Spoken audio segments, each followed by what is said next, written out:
One Piece has gone completely off the rails. In just under 10 minutes, we are going to know the truth of the world, whilst 3 Vegapunks enjoy a lovely coffee. However, in order to get there, we need to defend against 5 old men, and all we have sitting in the kitchen is 1 young monkey ready to cook. This is a very exciting week for many reasons. First and foremost, because we have a new cover story. It feels like it's been so long since Germa 66's emotionless excursion ended, and as much as I love Oda going wild with the art request covers, what I love seeing significantly more are the adventures of our old characters. Although this first page gives very little away. We see Onigashima having sunk down to the ruins of Old Wano, so I imagine that Momonosuke must have lifted it and then just dumped it underwater because it did touch down on mainland Wano. They would have needed to shift it. And I'm curious to find out who will be following for this cover story because there are a couple of options. I think the most obvious candidate would be a Diaz Drake-led cover story, one where we follow him attempting to make his way back to, well, I was going to say back to the Marines, but I'm not sure if he can actually do that. As a member of SWORD, he's publicly declared himself as a filthy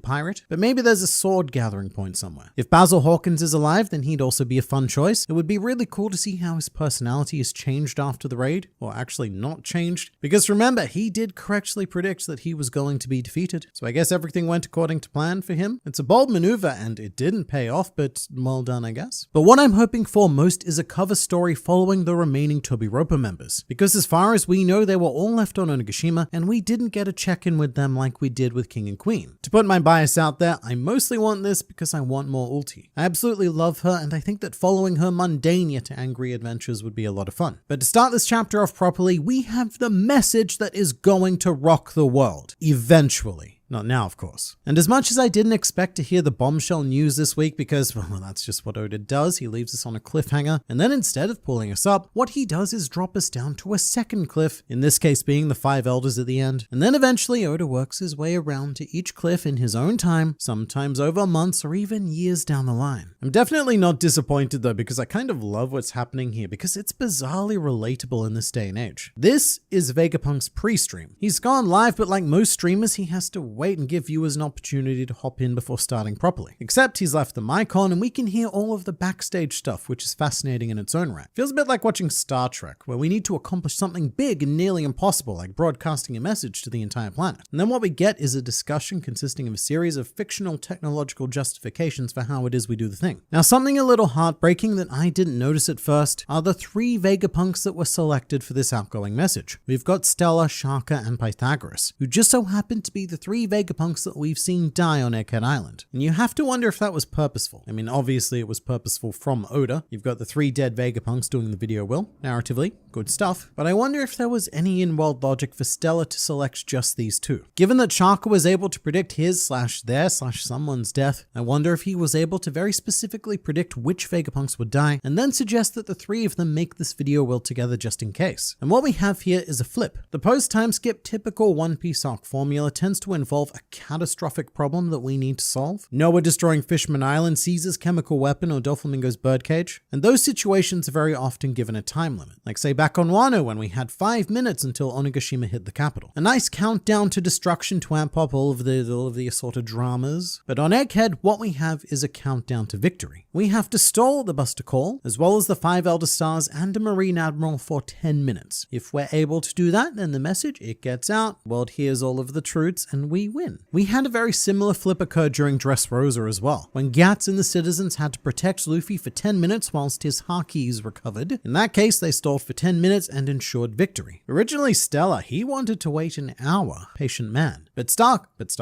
Shaka very wisely bartered him down to 10 minutes. Even then, 10 minutes is a lot given what we're faced with. Although my favorite part of this whole endeavor is the Vegapunks trying to decide what they're going to do with that 10 minutes, and Pythagoras suggests that they use the spare time to invent something, or Shaka just wants to make some coffee. It's just so mundane in such a dramatically potent moment. The contrast is hilarious, and it's not a sense of humor that a lot of authors can get away with. In this situation, I feel like most writers wouldn't want to risk compromising the very serious tone, but Oda never forgets what kind of world this is, and character quirks will always shine through. Like some sort of relentless sun god who refuses to yield to all of the dark clouds looming overhead. And I actually kind of hope that Pythagoras does end up inventing something in the 9 minutes or so he's got, something that we've already seen or might end up being weirdly important. But chapter 1109 is what I like to call a round the world chapter. Oda does these every now and then. In fact, he does them much more frequently now because One Piece is really gunning towards that ending. And the location selection might seem a bit random, but Oda is doing a very classic around the world abridged tour, selecting a major location from each of the 4 blues, 2 from Paradise and 1 from the New World. I think the only thing that Oda could have done to get a proper worldwide vibe is to show an island in the Calm Belt as well. Although of the ones we know of, Amazon Lily is really cut off from the technology of the world, and another is Rusukaina, the island with all of Luffy's giant animal friends. They're probably not particularly well equipped either. But the key theme between all of these nations is that they are world government affiliated countries, hence why they have the inbuilt technology. We don't see places like Fishman Island or Wano because they haven't been kitted out with Vegapunk's inventions. With Dressrosa, we see some wonderful familiar faces including Rebecca and Kyros, and it looks like they're in the very first Dressrosa location where we saw Doflamingo, which is the outdoor palace area with the pool that Doflamingo had his horde of ladies swimming in. We also see Leo here, so that's confirmation that the Straw Hat Grand Fleet still has not mobilized. And fair enough, but mate, I am so curious about what they're going to do in the future, because the way the narrator made it sound was that the Grand Fleet were going to do something so historic, a great incident, even better than that of what we're seeing right now. I should also say that I love the little touch that the Tontada tribe still refer to Luffy as Luffyland, and Rebecca still calls him Lucy, which was Luffy's very clever alias to register for the Corridor Coliseum without anyone realizing that it was him, and people realized that it was him immediately. Danton Zhao and Bartolomeo, they were all over him. We also take a short trip to Water 7, which I should say isn't a world government nation, and I don't think it can be because they don't have a king, but they are a world government trading partner. And this is a monumentous occasion for weirdos like me, who do nothing but talk and think and dream about One Piece 7 days a week. Because I imagine that most people have no idea who this little girl is, but we've been following her story for a long time, like 16 years long time. We've been following this story for longer in the real world than she is old in the One Piece world. Her name is Alice, and she was introduced on the cover of chapter 487, which was published in 2008. She was candidate number 153 for Iceberg's secretary job after Califa needed to resign due to being a traitorous witch, and there's even a very cool moment in the anime where we see a newspaper reporting on Iceberg's secretary auditions like it's a reality TV show. And let me tell you, this is an example of one of those cliffhangers that Oda just left us dangling off for years. We didn't find out who won the secretary auditions until 4 years later, when it was revealed that Iceberg had hired this genius 10-year-old, who I will say a lot of people did and do still suspect is a child Cypherpole agent, and one of them may even be Iceberg himself, who looks very suspicious of Alice in this image because she's pretty much a mini Califa. Although given how helpful she was in this chapter, I'd say that's looking more unlikely. You'd think that she would want to work to suppress the truth, not spread it. But I should say that it is only on this day, almost 16 years later, that we finally learned her name. This chapter is the first time it's been mentioned that she's called Alice, and this is unironically the sort of stuff I love so much about One Piece. Following all of these, I don't even know if you could call them tertiary characters. There's a lot of the times they're more like set dressing that you only see a handful of times, but it goes to show that no one is neglected in this world. Every piece, no matter how small, is always moving while we follow the Straw Hats, and just as everyone finds out about our crew's adventures periodically in the odd news article here and there, we as an audience learn more about these minor characters through a mere handful of panels that play out over the course of years. So genuinely, that name was a bigger reveal to me than seeing all of the 5 elders appearing at the end. That's just the kind of man on the internet I am. Moving to East Blue though, and where else could we have possibly gone? There is no more important character in all of the East Blue than Whoopslap. And we've got everyone hanging out right in front of Party's bar, which is the location that started it all. This right here is the bar where Luffy ate his devil fruit and pushed over the first domino in a massive run that has resulted in the Egghead Island incident happening right now. Although sadly, everyone in Fushi Village won't actually get to see this message, only hear it, because old Mayor Whoopslap doesn't want to pay for raising a visual dendemushi, which is actually some very interesting snail lore that got dropped there. In the One Piece world, they communicate via organic beings, and whilst we don't know exactly how they're cultivated, apparently you do need to water them regularly, as shown by Dragon on the cover of chapter 587. But the way Whoopslap speaks about them makes me think it's more like buying a dog from a breeder. There's a pretty significant upfront cost, and then there's ongoing maintenance because it's a living creature, needs to eat and get groomed and possibly defecate. Do the telephones defecate? But visual dendemushis, they're like very high-end designer dogs. They are not cheap and probably far more than a small village can afford. Moving to South Blue, this island could be Batoria, the island where Ace was born, and I guess consequently the island where Rouge died, because it has this distinct feeling of general unremarkableness. Just a lovely area with palm trees littered about. A real good getaway spot when the world government aren't conducting indiscriminate baby slaughter. With North Blue, it gets very difficult to say exactly where we are due to how little we know about it, but there are a series of snowy islands that were featured in Lore's flashback. The trio of Minion Island, Swallow Island, and Rubeck Island. Minion Island was where Doflamingo killed Rocinante. Swallow Island was where Lore fled and formed the Heart Pirates. That's where Beppo, Penguin, and Chachi are from. And then there's Rubeck Island, which was where Diaz Barrels was planning on meeting the Marines to sell the Ope Ope no Mi. In the sky, we see some big news with a very small detail, because between Vivi and Warpole, you can see the reporter who is obsessed with Vivi, the one who lent her some clothes and claimed that she would never wash them again. I think that Oda's going through a very sapphic phase at the moment, considering last week's color spread with Tashigi and Reiju. It's a very interesting motif that he's got going. And of course, we visit Momoira Island, where what we see is Dragon, no doubt looking east again. That's just what he does. I really don't understand the people who still believe that Dragon is going to play a big role in this arc. He's made his position very clear from the beginning, and that position is mostly stationary and pointing in an easterly direction. And Dragon does have a flashback to his snail call with Shaka, but I strongly believe that Oda is showing Dragon far too often and he's always doing nothing, which results in his presence being devalued because it provides no value. I recently did a video where I went through all of Dragon's appearances in One Piece, and I calculated that 79.3% of the time when Dragon appears in the series, he's not doing anything. And when I say not anything, I mean nothing. He's sitting or standing or looking east, and very little of substance is going on. And with this newest appearance, that rate has probably increased to over 80%. Back to Egghead Island though, and this might be one of my favorite Gear 5th attacks to date, where Luffy, he grabs Satin and Kizaru and he smushes them together and then spins them around like pizza dough, which I don't think is coincidental. Pizza just so happens to be Jewelry Bonnie's favorite food, so I think that Oda is giving a nice nod to Bonnie and having Luffy use something that she loves as a source of hope. Here's a sentence I never thought I would say. Saint Satin had some pretty impressive control in his pizza form, because Kizaru, mate, that dude was flung into a battleship like a pleb, but Satin, he had the agency to like frisbee himself back onto the battlefield. And I'm gonna say it again, I have to wonder if Kizaru was actually overwhelmed or if he's kind of throwing the towel in and allowed himself to be taken out of play, because we have Kizaru on the floor again in pretty much the exact same position as when he got knocked out by Luffy the first time. He's got his arm up covering his eyes and he's making the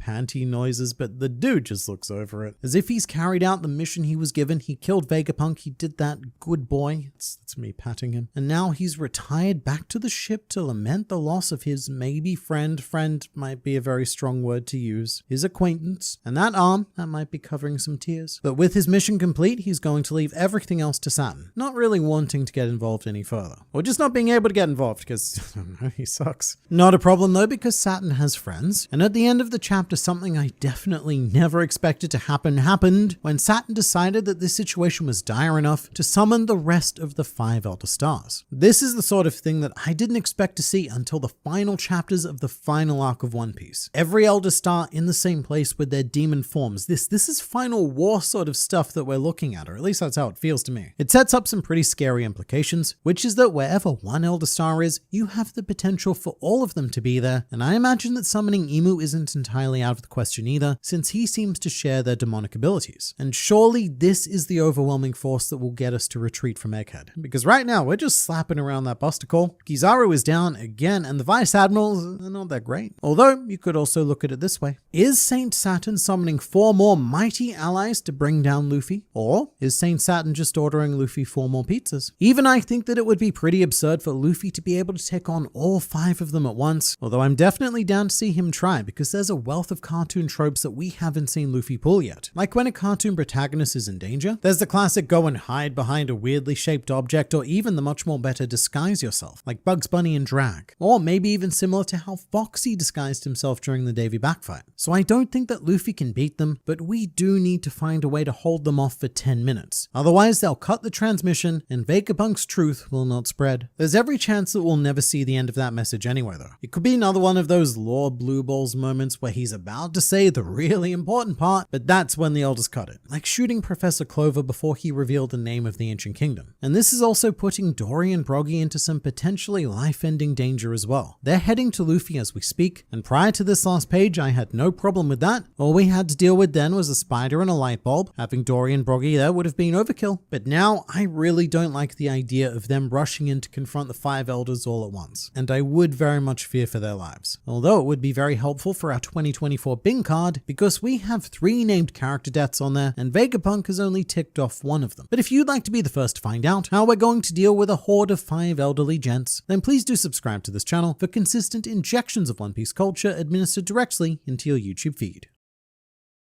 All 5 planets are around sun god Nika, just putting it out there. That's quite true. At the end of this chapter, we've created an interesting solar system-like formation. So for anyone who doesn't know, the word star in Japanese Hoshi can also translate as planet. And it's now widely speculated that these are not the 5 elder stars, they were the 5 elder planets. And that was an intentional hidden in plain sight revelation from Oda, because they're all named after planets in our solar system. And now they're all gathering in one piece and rotating around Luffy, who is the representation of the sun. So all we're missing are the ancient weapons and maybe Imu, and we have ourselves an entire solar system. And I suppose we finally figured out how Oda escalates this conflict, because something I've been repeatedly stuck on is the idea that One Piece never goes backwards. So after fighting an opponent of a particular level, Luffy can't go back and face someone weaker, with the exception of maybe Foxy for comical reasons, and Hody Jones because he acted as a reset after the time skip. But we've had this problem ever since defeating Kaido, because he was the strongest creature in the world. Land, air, and sea, which are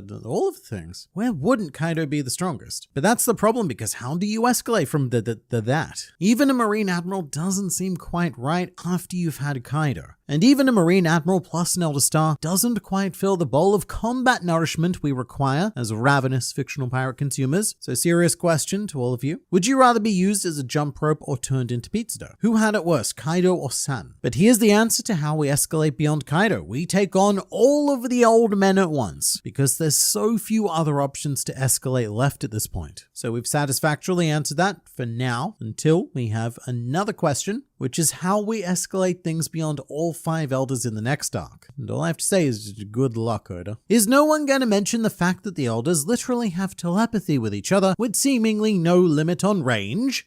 No! But what I will mention is that seeing that panel of the 4 remaining elder stars in their old man room was actually kind of sad. I'm so used to seeing the 5 of them together that seeing only 4 of them is a little bit depressing, like visiting a tight friendship group in a retirement home after one of them has recently passed away. Also, I've changed my mind. We will talk about the telepathy, just because it does explain something rather interesting, which is the Elder Star hive mind effect. Whenever these 5 alleged individuals have traditionally appeared together, they have this habit of finishing each other's sentences. And whilst that can happen when you spend far too much time with the same people, this does explain quite a bit of that. And also why they get ominously silent at times, such as when Shanks came to visit and they were all pretending that they were busy doing paperwork. I bet they weren't actually doing any work, they were chatting amongst themselves. This might also explain why Imu almost never speaks, because if he's in on this telepathy group chat and these are the only 5 people he ever speaks to, then there's no real reason to ever open his mouth. But then again, slight contradiction, because in chapter 1086 we saw Imu speaking via Denden Mushi. When Imu expressed his desire for Vivi, it had to be done via telepathic snail, so maybe Imu hasn't been led into the group chat. So the elders, they're connected, because as suspected the other 4 also use their respective demon circles. We couldn't see any other numbers in this chapter, and I believe that Saturn's number was 5. So they're either a single being connected through one power that they share via themselves, because they're one thing, I'm confusing myself, or they're 5 separate beings connected by a series of powers, which would be fascinating, especially if it was devil fruit related, because I don't think we've ever seen devil fruits designed to function specifically with other devil fruits. It isn't a coincidence that we only saw the dead Vegapunks. I'm willing to bet that this is not a pre-recording of Vegapunk, but the actual consciousness of the Vegapunks speaking through punk records. So that is originally what I assumed as well, because it's hard to believe that it's a coincidence that these were the 3 who recorded the message, the 3 dead ones. However, whilst reading the chapter, I was very quickly talked out of that position by a big bird. When we cut to Big News Morgan's, he notices a clock in the background, which he also states is not the current time on Egghead, and that's the reason for it being pre-recorded. And just on that note, I think this might be the first time we have confirmations of time zones in One Piece, because we see that it's daytime on Dressrosa Dressrosa, but it's the middle of the night on Water 7. And I believe it's also night on Momoiro Island, which I guess makes sense, because we've got Dressrosa in the New World, then Momoiro and Water 7 in Paradise. So they would be on different halves of the planet. However, it's a bit more complicated than that, because it's always tempting to state that the One Piece world rotates like this, with the red line directly in the middle. But in fictional reality, according to Oda's notes, it operates as more of a tilt like this, with the red line and the Grand Line intersecting to form an X, which makes sense because that would explain why it's nighttime in West Blue but also day in East Blue. Remembering that West Blue borders the New World, which is currently day, but West Blue is night, and that's not day. And East Blue is the opposite. East Blue borders Paradise, which is currently night, but East Blue is day. But a funky angle, that explains a lot. Apologies for the huge tangent there, but this sequence is really fun for weirdos like me, because it's the first time that I know of that we've been given a way to figure out these planetary time zones. Back to something actually relevant. I suppose it should also be said that Vegapunk has chosen his most positive aspects of himself to help record this message. Shaka was the aspect of good and Pythagoras was the aspect of wisdom, whereas the others represent violence, greed, thinking, and just flat out evil. So thinking about it that way, Stella definitely chose the correct satellites to help him with this ever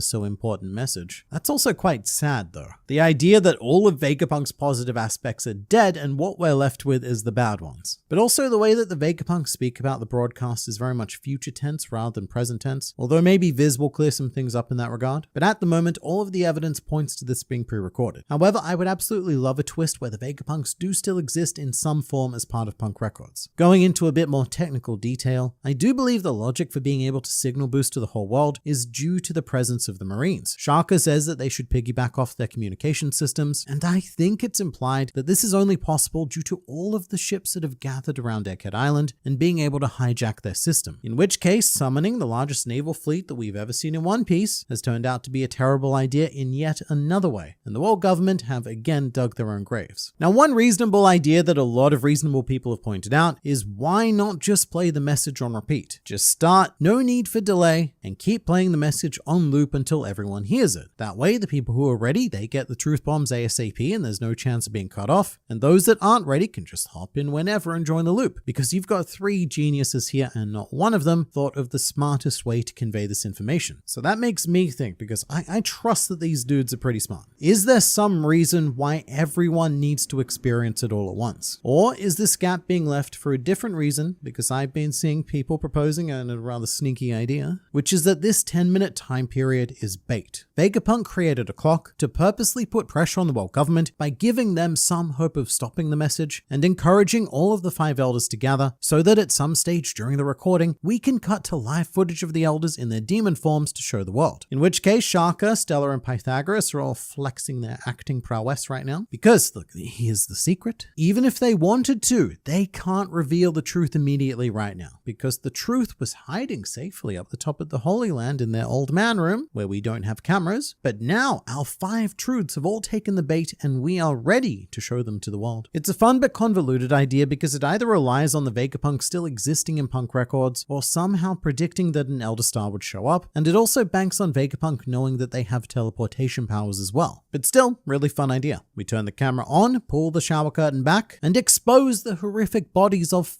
count 'em, five old men, like a really demonic lemon party. We already learned in Dressrosa that the 10 minutes is more like a couple of months. Right, that's a good point. We can actually use fictional science to predict how long it's actually going to take us to hear Vegapunk's message. So after being drained of his haki, Luffy told Gyatso to give him 10 minutes in chapter 786. And reading weekly at the time, I distinctly remember this 10 minutes taking an absolute eternity to pass. And I think that there must have been an abnormal amount of breaks during this period, because it really didn't take that long at all. Luffy, or as Rebecca called him, Luzi, was back in action by the end of chapter 789. So by that measure, 10 minutes took us 3 chapters. So every chapter accounts for 3.333 etc. minutes, meaning that we should be hearing Vegapunk's message by chapter 1112. So by end of March or early April, according to the current weekly Shonen Jump schedule. Maybe even sooner, but I would be very surprised if it took longer than that, because Oda's not taking his time the way he used to back in the glory days of Dressrosa. And part of me also wonders if Oda might be milking the story teat just to make sure that he can include as many reactions as possible to the message, because realistically there's only so much space available in any given chapter. And in a story with over 1,000 characters, showing something like a global message, that is not a swiftly accomplished task. And really that's just what you get for being so good at world building, you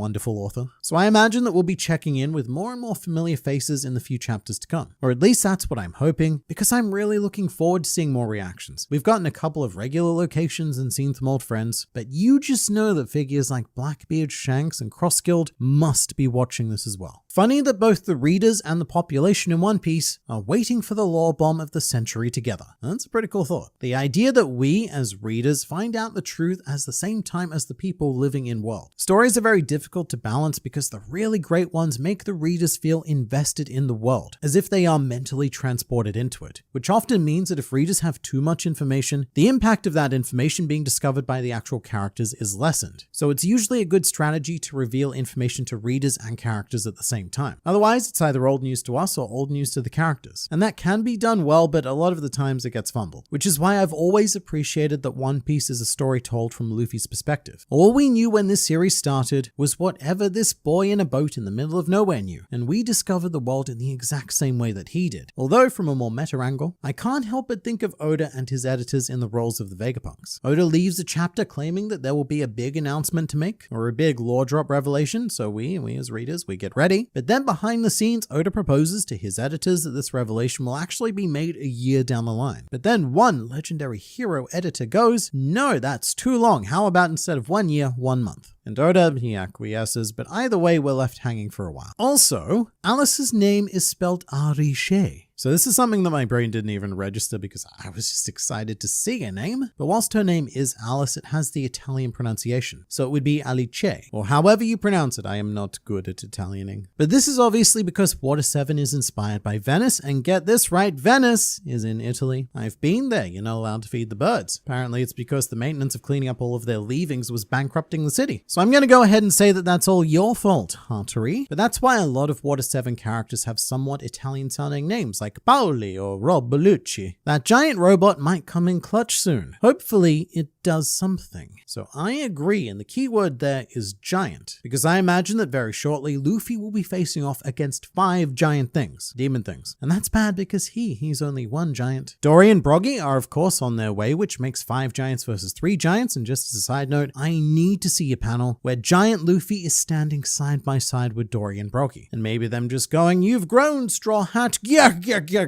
or however it is they laugh, I forget. But even then, 3 is far from 5. So if we add in the Iron Giant, that takes us to 5 giants versus 4 giants. Much more favorable, but I do wonder if there's a way for us to get to a solid 5v5 giant deathmatch. Or maybe I'm just being too greedy. All I'm saying is that there is at least one other person on the island with a devil fruit that could allow her to turn into a giant after having seen her hero Luffy do exactly that. Look at the panel where Dragon appears. He appears to turn into wind in the small panel beside that. The next scene shows some kind of lines racing towards Egghead. Suspicious. Alright, I wouldn't get too excited about this. What the commenter is referring to is this series of 3 panels. We have Dragon looking in a direction that appears to be west, but I guess that depends entirely on where the camera is positioned. Even if I was looking east, if the camera was on the other side of my body, it would look like I was looking west. But immediately after Dragon are these 2 sliver panels with directional lines, and you know what directional lines imply? They imply speed. And I could see how this can be taken as Dragon suddenly moving at some sort of high speed. But this is just one of the common visual devices that Oda uses to transition from one location to another. For example, in chapter 1089, we saw the same thing with Whoop Slap in East Blue. The water level was raised after Leloucia was destroyed, and Whoop Slap, he was very concerned. And I guess going by the same Dragon logic, Whoop Slap then turned into wind and raced off to Egghead Island because the same effect happens here. The idea is to create the illusion of a camera pan in the manga medium. So it's like a sharp pan to another location. If I was to give Dragon some credit, then, well, that would probably be a sign that I've been replaced by some sort of clone or even AI. But in this case, here's an idea. Dragon is always looking somewhere, usually east, but other directions are also available. What if his observation haki was so advanced that he could actually see what was happening thousands of kilometers or miles or whatever your elected unit of measurement is away? I think that would add some substance to him. Maybe that's why Dragon was asking, "Oh, where do you think Kuma's going? Oh, I'll take a quick look, see if he's there." He would become the world's ultimate voyeur, who has been watching Luffy grow up this entire time just from a very safe distance where he could never be threatened by the concept of parenthood. Remember, Liam, we will be at Elbaf by chapter 1116, and I bet you know why. So I do know why. So you would win that bet that I didn't take. I know why this thought exists, but I don't necessarily agree with it. It's because chapter 116 was when we were first introduced to Dory and Broggy as well as the concept of Elbaf, and it would admittedly be pretty cool if exactly 1000 chapters after that introduction is when we set foot on the island, having acquired the strength of 1000 chapters of journey to be worthy of the presence of giants. There's also a Reddit thread about this idea, and I love the first reply. 1116? We are at 1093, lol. There's no way Egghead takes another 23 chapters. That's over half a year with breaks. We will probably be off the island by 1105, so we're 4 chapters past that deadline, and I could see Egghead wrapping up in the next 6 chapters, because I think we're definitely sticking with the need to run away. We're not winning here, so we let this message go out to the world and then get the hell out of here. But also, Oda is Oda, and more complications could always come up. I don't think that any of us expected Egghead Island to last anywhere near as long as it has, or be as impactful on the story as it has been. So there's always more that he could throw at us. And if you want to keep up with everything that gets thrown in our general direction, then please do subscribe to this channel for consistent injections of One Piece culture administered directly into your YouTube feed.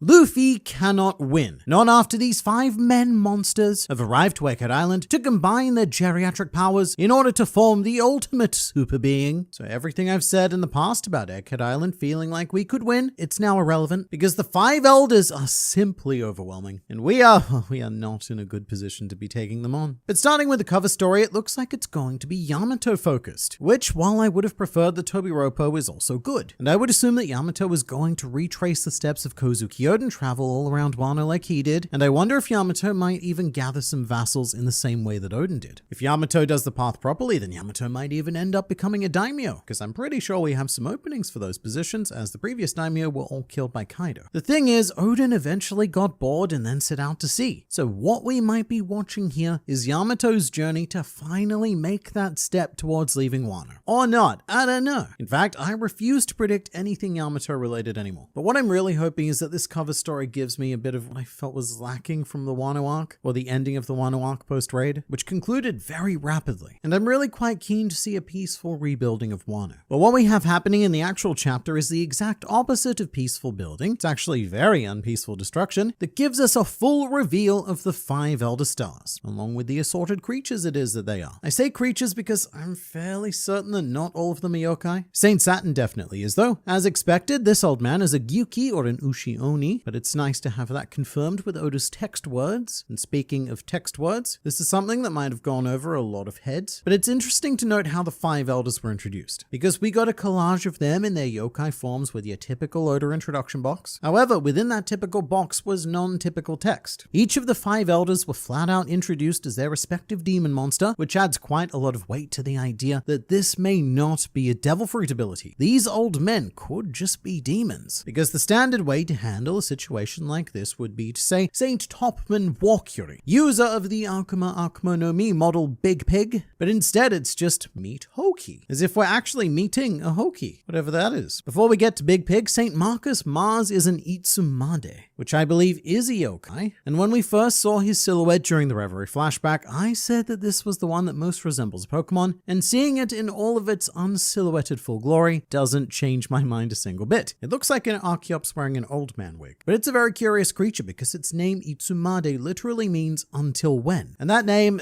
look, it requires a bit of explanation, but rest assured, it is morbid. What they're said to do is survive purely off a diet of the lamentation of the dead. So what they do is they fly over all sorts of environments like battlefields, and in keeping with the Pokemon theme, all these creatures do is say their names, Itsumade, or more accurately, Itsumademo. But what they're doing is essentially asking everyone, until when? How long will your suffering go unnoticed? Until when will this suffering go unnoticed? And they're doing this repeatedly. Until when? Until when? Until when? Until when? So they are taunting their prey to make them suffer more, because the Itsumade don't feed off the people themselves. They feed off their sorrow and their grief and all of the other bad feelings. And this integrates horrifyingly well with Marcus's role within the 5 Elders, because he's the warrior god of the environment and therefore in charge of overseeing the land, and what he very much does is feed off the suffering of those within the lands, perhaps Perhaps not literally like his yokai inspiration, but he directly profits from keeping a lot of the world in misery. And if he did have a stronger connection to an actual Tsunade, then Luffy is his natural enemy. Because Luffy's innate power is to make people laugh and fill them with a sort of joy. So if Luffy's around, then St. Marcus Mars has no choice but to starve because there is no grief in sight. And in this chapter, Marcus represents probably the greatest danger though, because he flew himself smack bang into the Labafay's defense system. And as a result of that, there was a big explosion. But something tells me that Marcus doesn't particularly care. After seeing how St. Saturn can regenerate, I don't think this is going to be an issue. For him, that is. It's going to be a pretty big issue for us, because without Luffy, these guys are pretty deadly. I'd also be remiss not to mention that if this is a Devil Fruit, then St. Marcus Mars is like the billionth flying Devil Fruit user, which I will bring up at each and every opportunity, because a bird man on Alabasta once told me there are only 5 Devil Fruits that grant flight, and I dare say that Oda has since come to regret that line. So Saturn and Mars are the 2 elders that directly represent yokai. The others, they get a bit more tricky, because I'm not the greatest authority on yokai, but I am fairly certain that St. Topman Walkuri is actually based on a creature from Chinese mythology known as Fengji, which is actually spelt the same way in Chinese characters as the Japanese kanji, although the kanji reads as Hoki. He's probably my favorite overall design of the elders in their monster forms. I just have an affinity for big chonksome creatures, which is a shame because I think he's the only one who does absolutely nothing in this chapter. Him and St. Saturn, I guess, but Saturn doing nothing, that's not anything new. I would like to say that most of the elders have put Saturn to shame with how immediately they sprang into action, and I'm really glad that they're finally taking things seriously. I feel like Saturn, up until very recently, has been under the impression that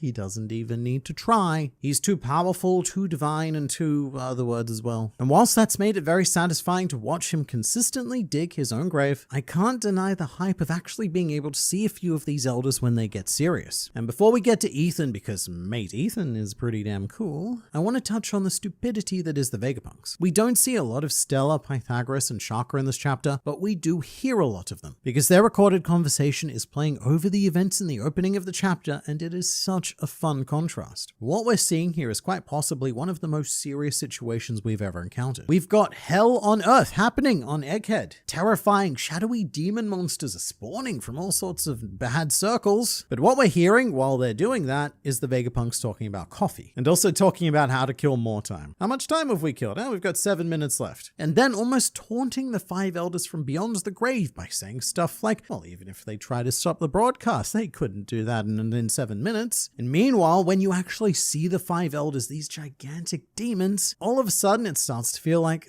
can we even hold them off for 7 minutes? That feels like a big ask. But what I like about this is the balance that Oda is able to strike between serious and wacky, which is one of the key strengths of One Piece. I think that most shonen manga in this sort of situation would be playing everything through a boring singular tone. If something serious is happening, then everyone's got to be serious. Then if something wacky's happening, then everyone's hitting that tone as well. It's like an entire orchestra of characters all playing the same note on the same instrument. For whatever reason, very rarely do we blend these things together, and even rarely do we blend them together this well. With the 7 minutes remaining though, we are on track to hear the truth of the world potentially in chapter 1112, which is a prediction based on how long 10 minutes took during the Dressrosa arc for Luffy to recover his Haki and beat Doflamingo. Again though, all of a sudden 10 minutes is feeling like an almost impossible amount of time. Holding off a Warlord of the Sea, sure, that's achievable, but holding off 5 all-powerful colossal demon things, much less so. Which brings us back to good old Saint Ethan Baron v Nasturo, who I think has the coolest design. It's not my favorite, but it's the coolest. And if I Google the kanji, it just gives me the skeletal anatomy of a horse. Again, I'm not deep enough into the world of yokai or Chinese mythology to know if there's a corresponding creature. I couldn't find one off a quick Google search, but there probably is, and if so, then hundreds of you are going to tell me in the comments anyway, so thank you in advance. However, the first thing I thought of when seeing this bad boy is Marie-Louise,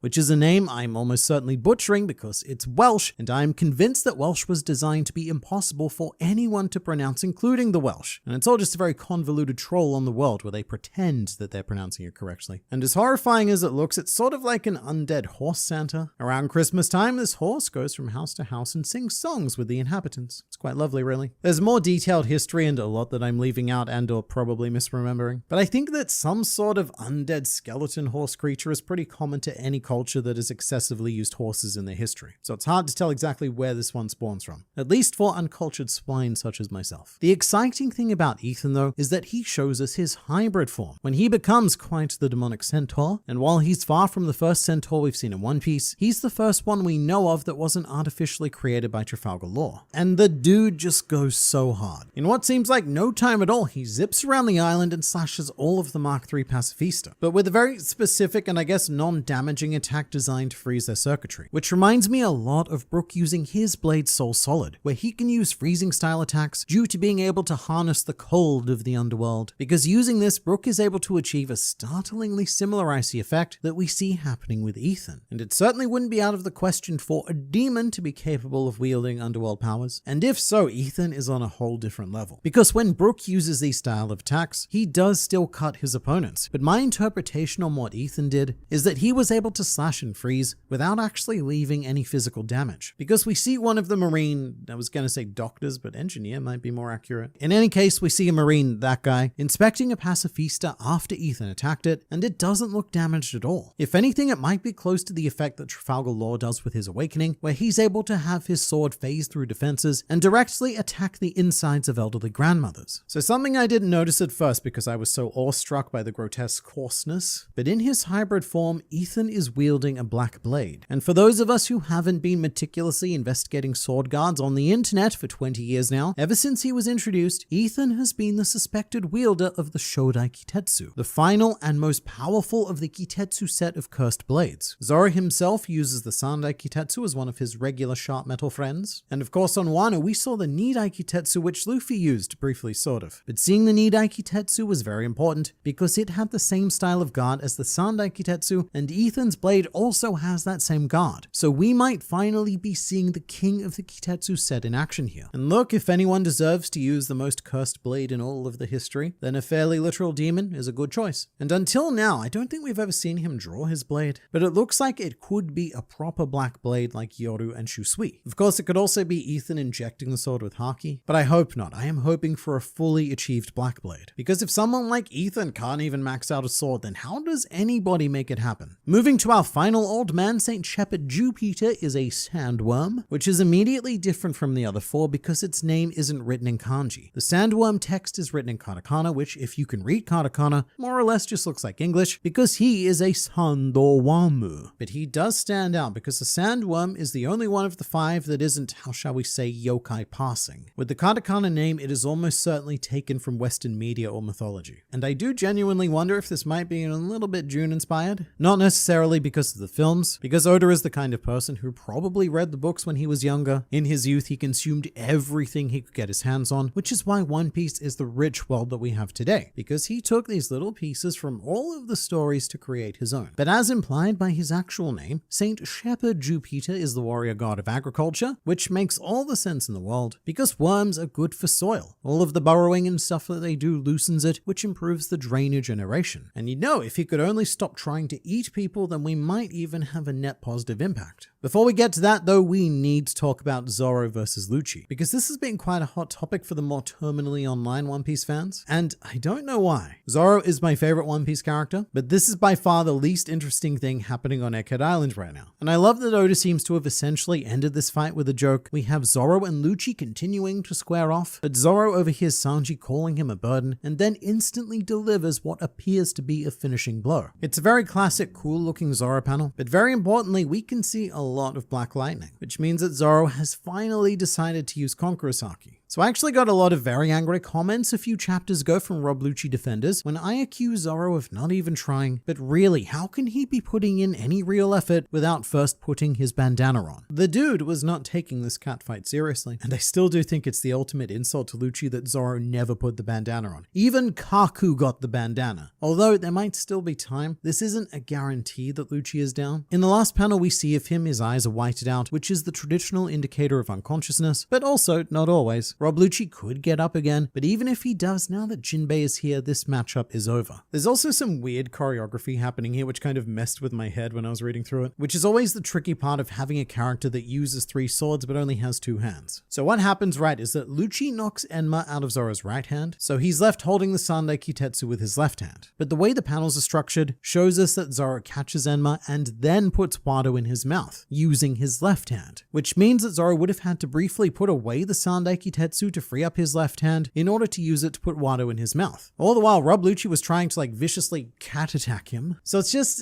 a little bit clunky, and it could be solved just by swapping the panels around. Whilst Enma's up in the air having a good spin, Zoro puts the Wado in his mouth with his right hand and then catches Enma in the air to attack. But the real shame of this event is that Zoro's attack didn't happen in the next chapter, which is 1111. And it's a shame because quadruple 1 is Zoro's number. That's the first 4 digits of his bounty, which is based on his birthday being the 11th of November or 1111. And then we get to my favorite part of the chapter, where Luffy is finally reunited with Dory and Broggy. It's so good. And it feels like exactly where they left off. After leaving Little Garden, Dory and Broggy saved Luffy from being eaten by the Island Eater, and now they're here saving him from being eaten by another stupidly large creature. And I don't think that Dory and Broggy are going to be the only giants showing up, because earlier on in the chapter we had this panel of at least 4 giants heading in Luffy's general direction, so we do have some nice incoming backup here. Honestly though, Jupiter is probably lucky that he didn't end up eating Luffy. After seeing what happened when Kaido ate Luffy, I don't know, it just seems like a bad idea. But the 3 panels right at the end of the chapter are everything. It's Luffy, Dory, and Broggy all laughing uncontrollably and having the time of their lives. It's exactly what I wanted from this combination of characters, and I really hope that Dory and Broggy are going to make it out of this okay, because whenever I see them, I also see the spirit of Galdino looming behind them, even though he's still alive. But I think back to how an agent of Baroque Works was able to subdue 2 giants, and it makes me wonder just how well they can stand up to the pinnacle of power in this world. And to find out, I'd highly recommend subscribing to this channel for consistent injections of One Piece culture administered directly into your YouTube feed. The mirroring of Zoro's curse test with the Sandai Kitetsu in Logtown was a work of beauty. It was very similar to Zoro's initial interaction with the Sandai Kitetsu, where he flung it up in the air and decided that, well, if he lost an arm, then he wasn't worthy of using it anyway. And I think it's cool that this time a similar thing happened with Enma, which isn't, technically a cursed sword, but it is very high maintenance. There's actually only 4 swords in One Piece that have been labeled as cursed blades, 3 of which are the Kitetsu set, and the only other known one is Kikoku, Law's sword, although we've never actually seen exactly what it does to earn that curse status. But it's also been pointed out to me that Enma going up in the air is quite interesting, because Rob Lucci knocks it away. He doesn't knock it directly up, he knocks it away. So what it ends up looking like is almost as if the sword boomeranged back into Zoro's hand, or he did a Thor-style summoning of it. It's probably just a weird perspective thing, but it would be nice if we got a little bit of development in regards to Zoro's relationship with Enma, because at the moment we're still dangling off a very grim Reaper-shaped cliffhanger, and I guess this scene is confirmation that the two of them now have some sort of working team dynamic after having relentlessly tested Zoro and Wano. Because if they were still, not on the best terms, then Enma might have found a way to either not come back or to do what the Sandai Kitetsu had the opportunity to do and remove one of Zoro's arms. And while we're talking about cursed swords, I have to say that I, man on the internet, was wrong. In the chapter review, I speculated about Ethan's potential Shodai Kitetsu being a black blade. However, we have actually seen the sword unsheathed before in chapter 594, where it was shown scandalously unsheathed, and would you look at that, it looks like a regular shiny metal thing. So it's not a black blade, but I guess this at least confirms that the 5 elders can use haki, which isn't necessarily something I would have taken for granted because we still don't really know or understand the true nature of their existence. And we have seen black lightning, but coming from the demonic circles. So that could be taken either way, but it could be Conqueror's haki, and that would be a fantastic way to make an entrance by projecting it and really putting those lesser foes in their place. I think that this might be a pure dream at this point, but what are the odds that we get just a little bit of Zoro versus Ethan, just so that Zoro can see Ethan's blade and have a bit of a sword geek out moment. Saint Ethan Baron Venus Juro versus Zoro Juro, famed cut slicer of Wano, and a yokai versus the king of hell. I don't know if that'll happen simply due to geography. Zoro is up there in the lava phase and Ethan, he's on the floor at the ground level. But look, I can have some hope. I don't know, man. He won, but I still think Zoro's stocks are in shambles. I disagree. So with most stock-based controversies, they tend to revolve around companies inflating the value to their shareholders. But with Zoro, what he's done is not that. He's actively deflated the value. He's been pretending that his stocks are weak. Oh, poor me. Knowing full well that he could represent their proper value at any given time. It's almost as if he's been deliberately manipulating the market, giving people a chance to buy into him cheaply with a big payday. Look, I am not a fictional pirate prophet, but we have video evidence. I warned you about what was going to happen with the Zoro and Sanji situation, and everything has played out exactly as expected. Sanji hit a sharp high and then plummeted, whereas Zoro did a gradual plummet and then hit a sharp high. Sabo escaping all 5 transformed elders plus Imu just got even more impressive, especially with how fast Ethan is. It's actually insane that Sabo was able to escape from them. The only logical thing that comes to mind is that the 5 elders were a lot less free to act with the whole Sabo situation. For one, they obviously couldn't become their full-on giants because they would have destroyed the throne room, and for another, they probably couldn't risk going outside because they needed to keep up the facade of being holy beings, and there were a lot of foreign royalty present at the time. But another thing I'm very curious about is if the world nobles know about their abilities, or the more pressing question, would the world nobles care if they knew? Because as deluded and sick as they are, they believe themselves to be clean and pristine. So they don't really like demons. So how would they react to demons? Back to Sabo though, after having seen all of the 5 elders in their transformed states, I do think it was Imu who was definitely the one who injured him, because he's the only one that seems to have these arrow-like tendrils, which begs the question of what kind of yokai or mythical monster Imu is now. Let me know what you think in the comments. I can imagine the Gods Knights to have their own powerful devil fruits respectively, and they would probably be menacing like the 5 elders. So this goes back to what I was just talking about. I wouldn't necessarily bet on the Gods Knights having their own fruit abilities, because they are world nobles and devil fruits are curses. They're the filthy creations of the not them, and force feeding devil fruits to slaves is an active method of torture. I can't help but feel a world noble would want to keep themselves,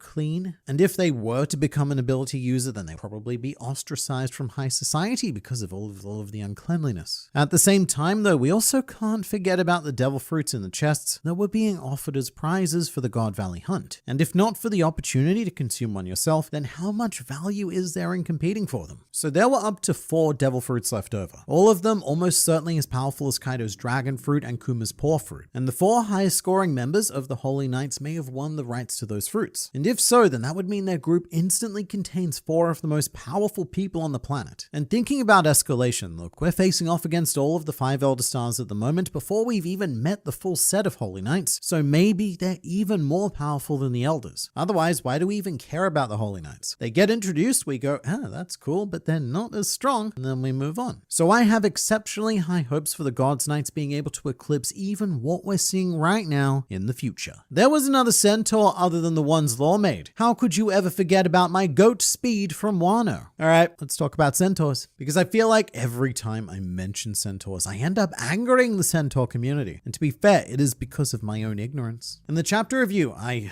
said that Ethan was the first centaur we've seen not created by Law on Punk Hazard. And I guess I just have a mental blind spot for centaurs. This isn't the first time I've done this either, because mate, I was wrong. To some extent, I do blame the One Piece wiki because I did check it before making that statement, and somehow they don't actually include Speed in the centaur article. And I know that she's a devil fruit user, but that devil fruit is a smile and therefore permanent. So Horselina is every bit as much of a real centaur as any of the others. But I can't just blame the wiki because, Jack's hybrid form is centaur. Frankie, he briefly became a centaur. And there's also all sorts of zombie creatures made by Moria and Hogback on Thriller Bark that are centaurs. And there's even one centaur that Moria made during the Paramount War without the help of Hogback, which is a little bit confusing how he did that, because he doesn't summon zombies. He controls shadows. Hogback is the one who makes the zombies. Anyway, not touching that here. But in conclusion, I'm done giving statements on centaurs. Are we going to mention how Saturn the Giant is the smallest one? I don't think smallest is quite right because it's a 2D representation of a 3D space. Saturn is undoubtedly the flattest one, and his head is closest to the ground, so it gives him the illusion of being small due to being a spider. But his body is still colossal. He's probably just as flat as Ethan is tall. Also, while we're on this, allegedly this is the first double page spread in 8 years. And when I say that, I mean the first full double, as in one that doesn't include any small panels anywhere else or is like a 2/3 spread. And the last time we had a full double page spread was in chapter 800 when the Grand Fleet formed. I say allegedly because I'm not going through 300 chapters just to confirm that, but a lot of people on the internet are saying it, so I'm going to become one of them. And I guess it goes to show how much information Oda tries to cram into these chapters. The idea that he can only afford to use 2 pages on a single image once every 300 chapters or so. Now, something else I should also address is that a few people have wondered why I keep calling these old men the 5 Elder Stars when it says 5 Elder Planets on the spread. But you need to remember that this is a fan translation. The actual raw text doesn't have the planet part in English, just the kanji Hoshi, which can mean both star and planet as well as other celestial objects. I get what the scans are doing. They're all named after planets, so it makes sense. I just personally think that 5 elder planets, well, that sounds stupid. But also there's no real English equivalent of the word Hoshi that can really convey the layering of Japanese. So this is a case where English unfortunately needs to make a choice. And in this case, the most accurate translation doesn't quite sound the best to me. Like how people constantly complain about the official Viz manga translating things too literally. One underrated moment in this chapter was Usopp stopping the Sunny from falling down the lava phase. This is a moment so underrated that I didn't even bother to mention it in the last video. But it's a nice situation where Usopp is being taken as the serious responsible adult in the group. He was the one who saved the Sunny, Brook, and Lilith, and he doesn't get to do that very often. He's usually the one who needs saving. I suspect that the scene will be a lot better in the anime because they will definitely use it as an opportunity to employ some filler and expand on it, and we'll probably get to see Usopp confronted with the problem and gloriously implement the solution. Also, I love Lilith kicking Brook in his non-existent balls in the background. It's a great character showcase for both of them because Lilith, of course, has gone for the most evil option, and meanwhile Brook's stuck there being a polite gentleman just letting it happen because it's not like it affects him. Yamato cover story reminds me of Jinbei cover story. Yeah, I can see that. In the way that Jinbei also blew off the crew because he had something better to do, which then turned into a fun side story about helping a sea kitten. What I'm hoping for at the moment is Yamato acquiring a set of vassals, potentially even some of the fallen Tobiropo, very much like how Kozuki Oden recruited Ashura Doji, who was originally an enemy. Although I have to say, if Yamato was truly committed to following the path of Oden, then going to Egghead Island would have been the right idea, because right now there's a big old pig that needs to be cut down, which was one of Oden's more legendary actions, and we really could have just used the extra help here, Yamato. The most exciting potential for Yamato's cover story is the possibility of learning more about Pluton, or perhaps even finding and seeing Pluton for the first time. We did start the cover story underwater, so that could be where we're heading. And the most epic way this cover story could end would be after having been told where Pluton is by Carabo, Blackbeard arrives at Wano and uses his devil fruit powers to destroy the walls surrounding it, which in a weird way would actually be fulfilling the legacy of Kozuki Oden. His last command was to open the borders after all. So perhaps Monkey D. Luffy wasn't the D that Oden was waiting for all this time. I'm absolutely convinced that the broadcast originates somewhere other than Egghead Island, potentially Baltimore. Right, so if you don't remember, Baltimore is the name of the country that exists within Karakuri Island, which is where Frankie was sent during the time skip, and it's the birthplace of Dr. Vegapunk. I'm not convinced about the whole message originating from elsewhere. However, it would be pretty great if the 5 elders succeeded in destroying Egghead Island right at the last second, sort of like how the heroes always have to stop the Doomsday scenario at the last second. They do that only to be smacked in the face with the reality that the broadcast is coming from somewhere else, and they've been wasting their time. I'm just trying to wrap my head around the logic behind giants, demons, toon physics. So giants are greater than demons, demons are greater than toon physics, but toon physics greater than giants. And also I think toon physics greater than demons. The demons really suck in this scenario. But also, while we're throwing everything in there, let's not forget about future technology, magical fruits, clones, secret agents, and all of the other wonderful things that somehow exist in this world and specifically in this arc. It's something you don't even really think about anymore, but if any other series had tried to mix all of these elements, it would be a disaster. And the fact that on Egghead Island, we're talking about giants fighting demons for the sake of a toon, and we're talking about it seriously, is a huge credit to Oda's implementation of these ideas. So the other day, my wife made the mistake of asking me, well, what's happening in One Piece right now? And my brain imploded because I don't even know where to begin with Egghead Island. And how do you start? Everything requires about 1,000 chapters worth of pre-knowledge because it's an arc of nothing but payoff. It pays off the very slow story of the giants we've met. It pays off Vegapunk. It pays off the 5 elders. It pays off Kuma and therefore also Bonnie. It also calls back to Ohara, Enislobby, Sabadi, and so many other arcs. Everything is integrated. It is a mess, a very intricately weaved mess, but you really needed to have participated in making the mess to understand the mess. Remember the Seraphim? Me either. I mean, yeah, I vaguely remember them being relevant at some stage, but that's the whole trajectory of Egghead Island. Every time something becomes a super relevant plot point, it is then overshadowed by something much greater. Because sure, we introduced the Seraphim and they're cool and everything, but now there's a traitor. So we've got to go deal with that, but not actually. There's no time for that with this mysterious ancient robot we've just been shown, which we also don't have time for because suddenly we're being attacked by a Marine Admiral. Oh no! But also we don't have time for him anymore because now we're being attacked by an old man who we also have no time for, because that old man has now become 5 old men. And that's just what's happening on Egghead. That doesn't even take into account Blackbeard, Garp, Shanks, Reverie, etc. But this is an arc of just never-ending escalation. And every time you think it can't possibly get any bigger, it does. Prediction: the elders will either fall or flee this fight. Luffy stated in Dressrosa that he's done running, and since then, we've yet to see him break that promise. True?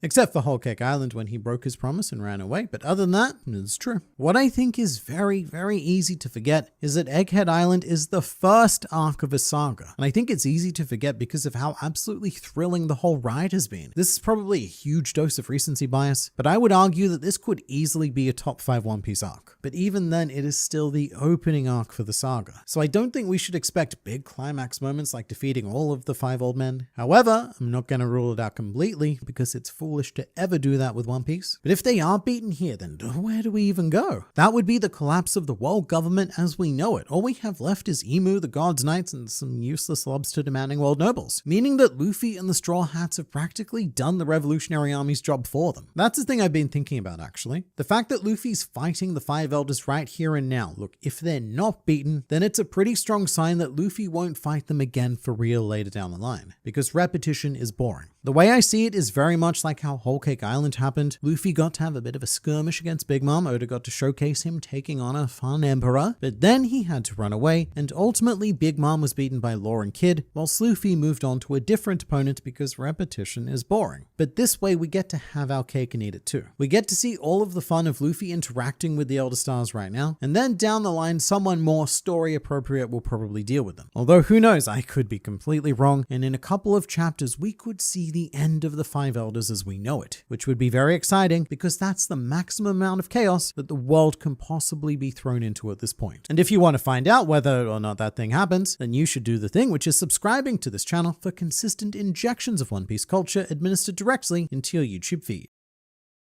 Monkey D. Luffy is a monster. Unfortunately, not as much as the 5 other much more literal monsters that we've got to deal with, so we need to get off this island right the crap now, but would you look at that? A certain Iron Giant has decided to get up and join the party. And like all late guests, he comes with an apology. This is probably going to be the last big twist of Egghead Island. It's been amazing, and I cannot wait to see how it concludes. But also, this chapter is number 1111, which I point out because ever since we got over 1100, these chapter numbers have become very difficult to say. But not many series make it to quadruple 1, so congratulations One Piece. But we begin with Marcus Mars brute forcing his way into the lava phase, tanking ever so much damage, but it's all irrelevant. During this chapter, we're pretty consistently shown that the 5 Elder Stars cannot be permanently damaged, at least not by anything that we're currently aware of, which I point out because this reminds me a lot of when we were first introduced to Logia users. Characters like Crocodile, Smoker, and Ace seemed absolutely invincible, but solutions were found for dealing with them. And I have no doubt that the same thing will be true of the 5 Elders. Maybe not during this arc, or if so, just as a tiny glimpse. Like when Luffy was able to grab Crocodile for the first time and make that water connection. But this chapter proceeds to wrap up Lucci versus Zoro, and I have to say I am pretty damn impressed that this Rob Lucci is still standing. His willpower in this moment is very Katakuri-esque, absolutely refusing to fall for the sake of his leopard pride. I mean, I say Katakuri-esque, but it's actually more along the lines of Zoro. This beaten and battered cat is doing his equivalent of nothing happened, because there's no way that he wants anyone to know what happened here. But look, we all know that something happened. And this must sting quite a bit. Ever since he learned that the Straw Hats were on Egghead, Rob Lucci was pretty keen to take some revenge for any Sobby. And not only was he completely outclassed by Luffy, but the moment that Zoro actually took this fight seriously, it was over in a handful of seconds. But on the bright side, maybe Rob Lucci will have better luck against Sanji in the next arc, and after that fails, I'm sure that Usopp will be available to beat him in the one after. Or maybe after all of this, Rob Lucci might even try to go for Jinbei's head in the future. Something that I loved about this is that Jinbei has now beaten 2 feline members of CP9. And not only that, he's beaten them in back-to-back arcs. And against Who's Who, mate, that cat wouldn't shut up about his old Cypher Pole days and about how he had the same potential as Rob Lucci. And look, that might be true. Who's Who may have had the exact same potential as Rob Lucci, but either way, that doesn't turn out to be much. There's some confusion about what Jinbei did here because he didn't physically strike Rob Lucci, and instead what he ended up doing was creating a bit of a smokescreen. The smokescreen effect is likely intentional because Jinbei spotted Marcus Mars spotting him before he spotted Zoro fighting a spotted spotted creature. And look, in the grand scheme of nature, birds have a pretty impressive win rate against fish, so I think that Jinbei is correct to be concerned here. But also, Jinbei did actually strike Lucci. Fishman karate is the art of manipulating water, which works on land because there's water in air. So a lot of on-land combat is about creating shockwaves, which allows practitioners to hit their opponents from a distance. And it is, again, to Rob Lucci's infinite credit that he sustained that hit. He eventually had to go down to both knees and revert to his human form, but it's pretty impressive that he withstood a 5,000 brick attack after Zoro brutalized him. Fishman karate force is measured by bricks or tiles. In Japanese, it's more accurately translated as tiles, like the kind of tiles you see martial artists smash to prove how good they are at the thing it is they do. And the 5,000 brick level, mate, that is incredibly high. Not the highest we've seen though. The highest level attack we've seen was the 7,000 brick roundhouse kick that Jinbei used on Wadatsumi during Fishman Island, which, and now to Wadatsumi's credit, he tanked like a boss. It barely damaged him at all. But then again, we should also remember that Wadatsumi is one of the biggest creatures that we've ever seen in One Piece. He is both taller and wider than Oars, and he makes Dory and Brocky look human-sized compared to him. Wadatsumi was even big enough to deep-throat the Thousand Sunny during Whole Cake Island. But what this shows is that Jinbei, he wasn't messing around. They needed to get out of there ASAP, and Zoro, well, he wasn't being particularly cooperative, so 5,000 bricks it is. And speaking of Zoro's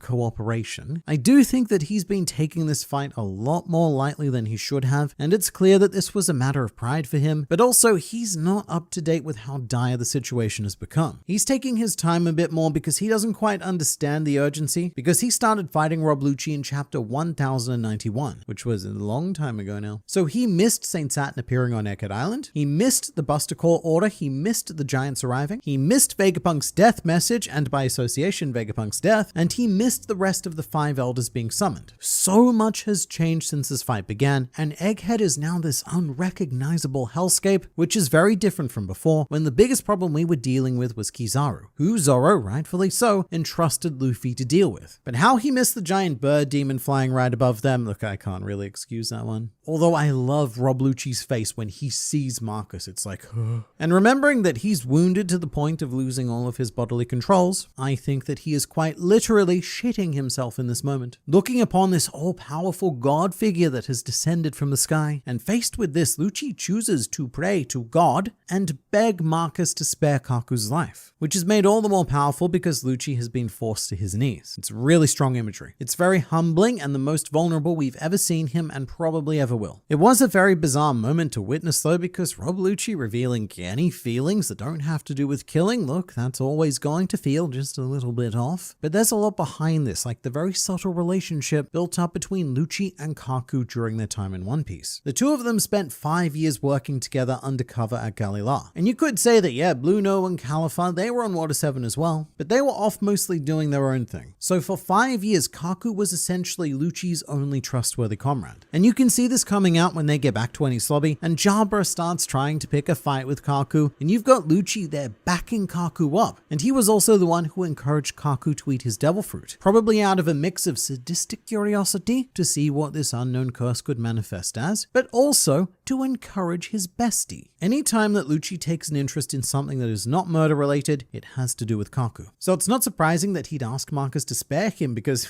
being realistic here, he's his only friend. But Marcus's response, it was pretty damn cold. Basically saying, you can't expect me to be aware of every insect I step on walking down the street. I'm not going to do it on purpose, but that is how little I, old man, value his life and probably yours as well. And if Kaku ends up dying, then that could trigger something in Lucci. Because I have to say, it's not looking great for Kaku right now. The Straw Hats left him there, and I'm not exactly sure who else is going to be able to save him. Lucci is really his only ally in this scenario on either side. I guess York is still there as well, but I'm not sure why she'd help Kaku, so I'm not going to count on that too much. But then we move to by far the most fun part of the chapter. I love that amongst everything happening right now, the trio of Luffy, Dory, and Brocky are having the time of their lives with this long-awaited reunion. By far my favorite part of the chapter was Luffy Luffy crafting the baseball bat and smacking Saturn's attack back at the three elders. Because the cartoon logic, it is absolutely flawless. Pick up tree, bite tree, paint tree, and then hit home run. But the best part is that Dory and Broggy don't even question it. There is a part earlier where Luffy gets all of his assorted bits blown off by Walkyuri's Haki Burst, and in that moment Broggy gets all shocked. But for the most part, they completely accept it and just start laughing along with Luffy. And it feels like Luffy is really on their level now. I'm not talking strength-wise, he's far above them in terms of that, but I'm talking joy-wise. When we first met Dory and Broggy on Little Garden, the joy they derived from fighting was difficult for a lot of the crew to understand, and even to a lot of us as readers. But imagine this, right? All of the fun that Luffy is having right now, and as entertaining as that is to us, that is what the Giants experience in each and every one of their fights. They obviously don't view or experience them as these wacky cartoon antics, but they do experience the same level of joy that Luffy does through fighting. It's the most fun that an Elbaf giant could possibly have. And that takes me back to the giant straw hat on Marijois. Ever since we saw that, there's been non-stop speculation that Joy Boy was a giant. Or before Joy Boy, the actual sun god Nika was a giant. Whichever it turns out to be, I don't think it's a coincidence that this joy has become so deeply ingrained in Elbafian culture. Whether it be hundreds or even thousands of years ago, I suspect that they did have a Joy Boy of their own who greatly influenced their way of life. And Dory and Broggy practically confirm that in this chapter. They ask Luffy why he's cosplaying as one of their ancient deities, to which Luffy says,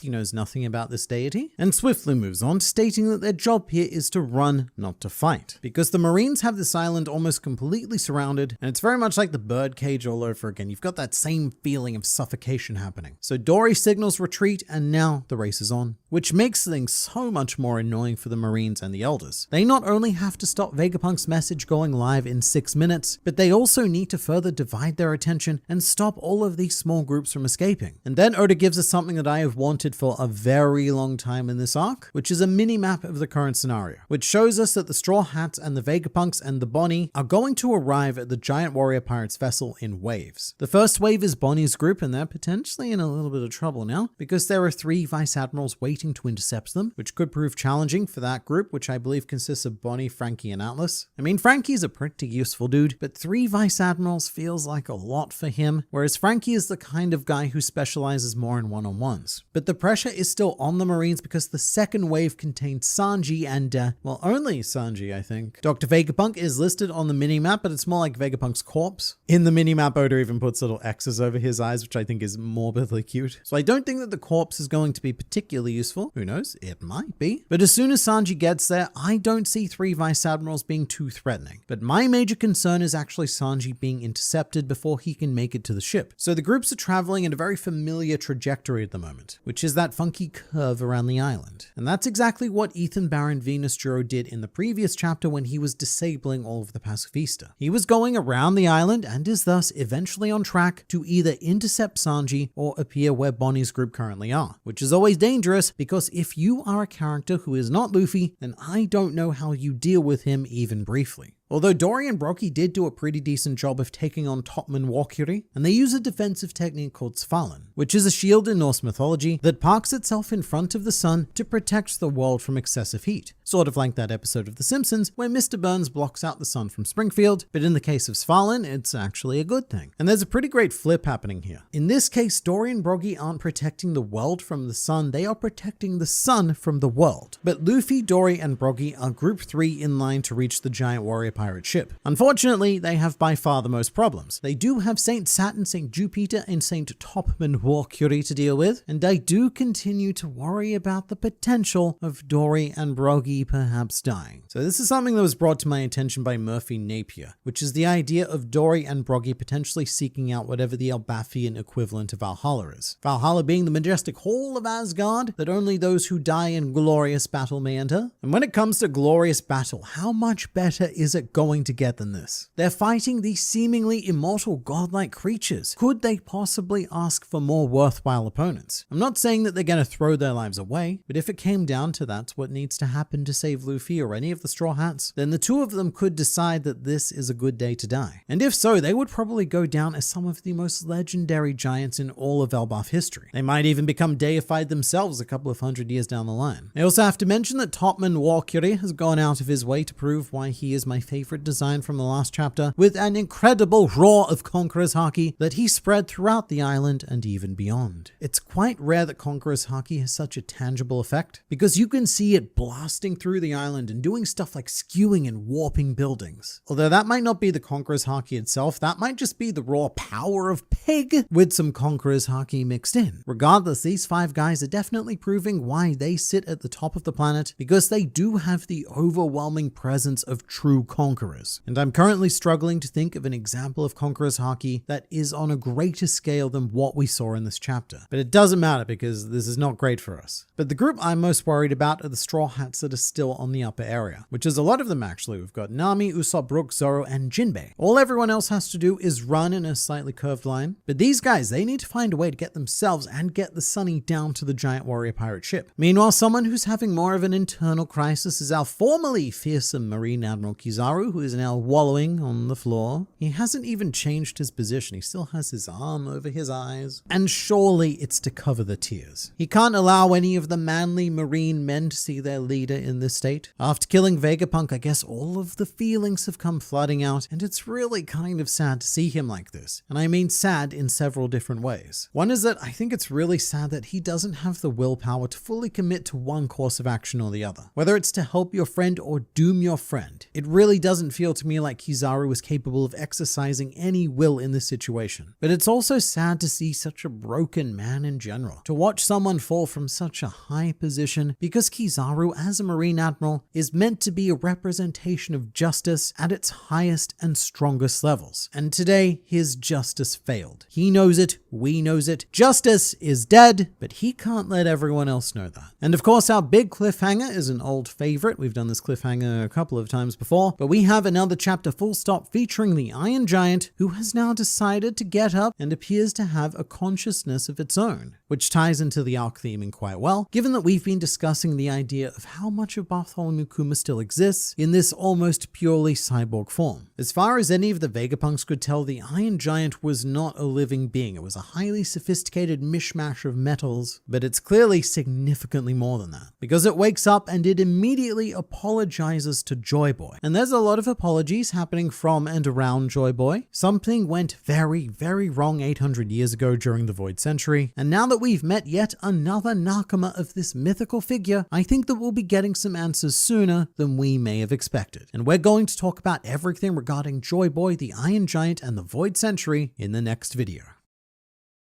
That Iron Giant, who has been asleep for centuries, managed to make a move before Dragon. It's true. I think that's completely fair and true because, as they say, when it's one-on-one in a Looking East contest, always bet on Dragon. But now that the Iron Giant has come out as a Joy Boy supporter, we've got a bit of a trend happening here, which is that so many of Joy Boy's confirmed comrades are giants. Zunesha, the Iron Giant, potentially also a giant mermaid princess considering Shirahoshi's size, and Joy Boy himself could have been a rather large lad considering the scale of this here Straw Hat. And that could be why the elders have said that Luffy allying with the giants was a bad combination, because it is a terrifying reminder of the OG ancient crew. Ancient being a key word here, because in this chapter it's mentioned that the Iron Giant is bigger than regular giants, which would indicate that it could either be a modified ancient giant machine thing, sort of like what Kuma has become but much more bigger, or perhaps something that started out as a suit of armor for an ancient giant. But I do really like the idea that we are meeting Joy Boy's crew slowly one by one, sort of like how we were gradually introduced to the Rocks Pirates without even realizing it, and how insane it was when it was revealed that all of these heavy hitters used to be on the same crew. So on that note, I wonder if we've already met some other members of this crew. Sure, not many people are capable of being an immortal elephant or an indestructible sentient cyborg, but Toki could have sent people into the future, and one of those people in question was her. So someone we've already met could be hiding a big secret. I also like the idea that Joy Boy's crew might just be a much older and much bigger version of Luffy's crew. Zunesha can play the role of Chopper, and the Iron Giant, I think that's a pretty solid Frankie. Nefertari Lily is a pretty go-to Nefertari Vivi, and if we could work Ryuma into the crew, then he is our obvious Zoro, which, whilst cool, starts to paint quite the tragic picture. I have a feeling that this eventual Joy Boy flashback is going to hit incredibly hard, because it's going to show us a situation in the past where Luffy failed. Well, I mean, not Luffy, but a Luffy-like character with a Straw Hat-like crew. We're going to see something so despairsome that not thought even they could overcome. And the question is, why? And the answer to that question could be that many members or members singular may have had lost faith in / betrayed Joy Boy. I think that Joy Boy was backstabbed by both Zunesha and Iron Giant, as they were somehow fooled by the 20 Kingdoms, just like how Akainu fooled Squad, which led to Joy Boy's defeat against the 20 Kingdoms. So something that does support this idea is that Zunesha did commit a crime. I would say allegedly, but Zunesha was convicted and sentenced, so legally I think I'm covered here. Zunesha was sentenced to be a wandering island for X amount of time, where X is a lot, with one additional stipulation being that Zunesha can only perform another action when ordered to do so, which at the moment we've only seen Momonosuke do. So Zunesha's command function might be reserved for those who can hear the voice of all things, in which case Luffy might even be able to do it as well, because Zunesha didn't specify who could command it, only that it needed a command in that moment. And in fact, it was Luffy who suggested that Momonosuke give the order because, quote, "I feel like your voice will reach it," which is one of those Luffyisms where somehow he understands the exact right thing to do without actually understanding why it's the right thing to do. He does that a lot. But it does bring up the rather scandalous reality that Zunesha was probably convicted by the Ancient Kingdom, or another ally of Joy Boy. Because if it was the world government or some sort of antagonistic force, then they wouldn't have left this command protocol in place. But the whole apology and guilt thing could also be for something less betrayish, like say Joy Boy using his last words to make his comrades promise not to attack the 20 Kingdom Alliance, but then Zunesha and the Iron Giant in their rage went and broke that. An apology of good intentions sought through poor actions. Or, in the case of the Iron Giant, it could be an apology for not being able to complete its mission in time, which might be why it gunned for Marijois the last time it was active, and possibly this time as well, to try and complete that mission. Or, perhaps more excitingly, this sorry could be for something that the Iron Giant is about to do, not something that's already been done.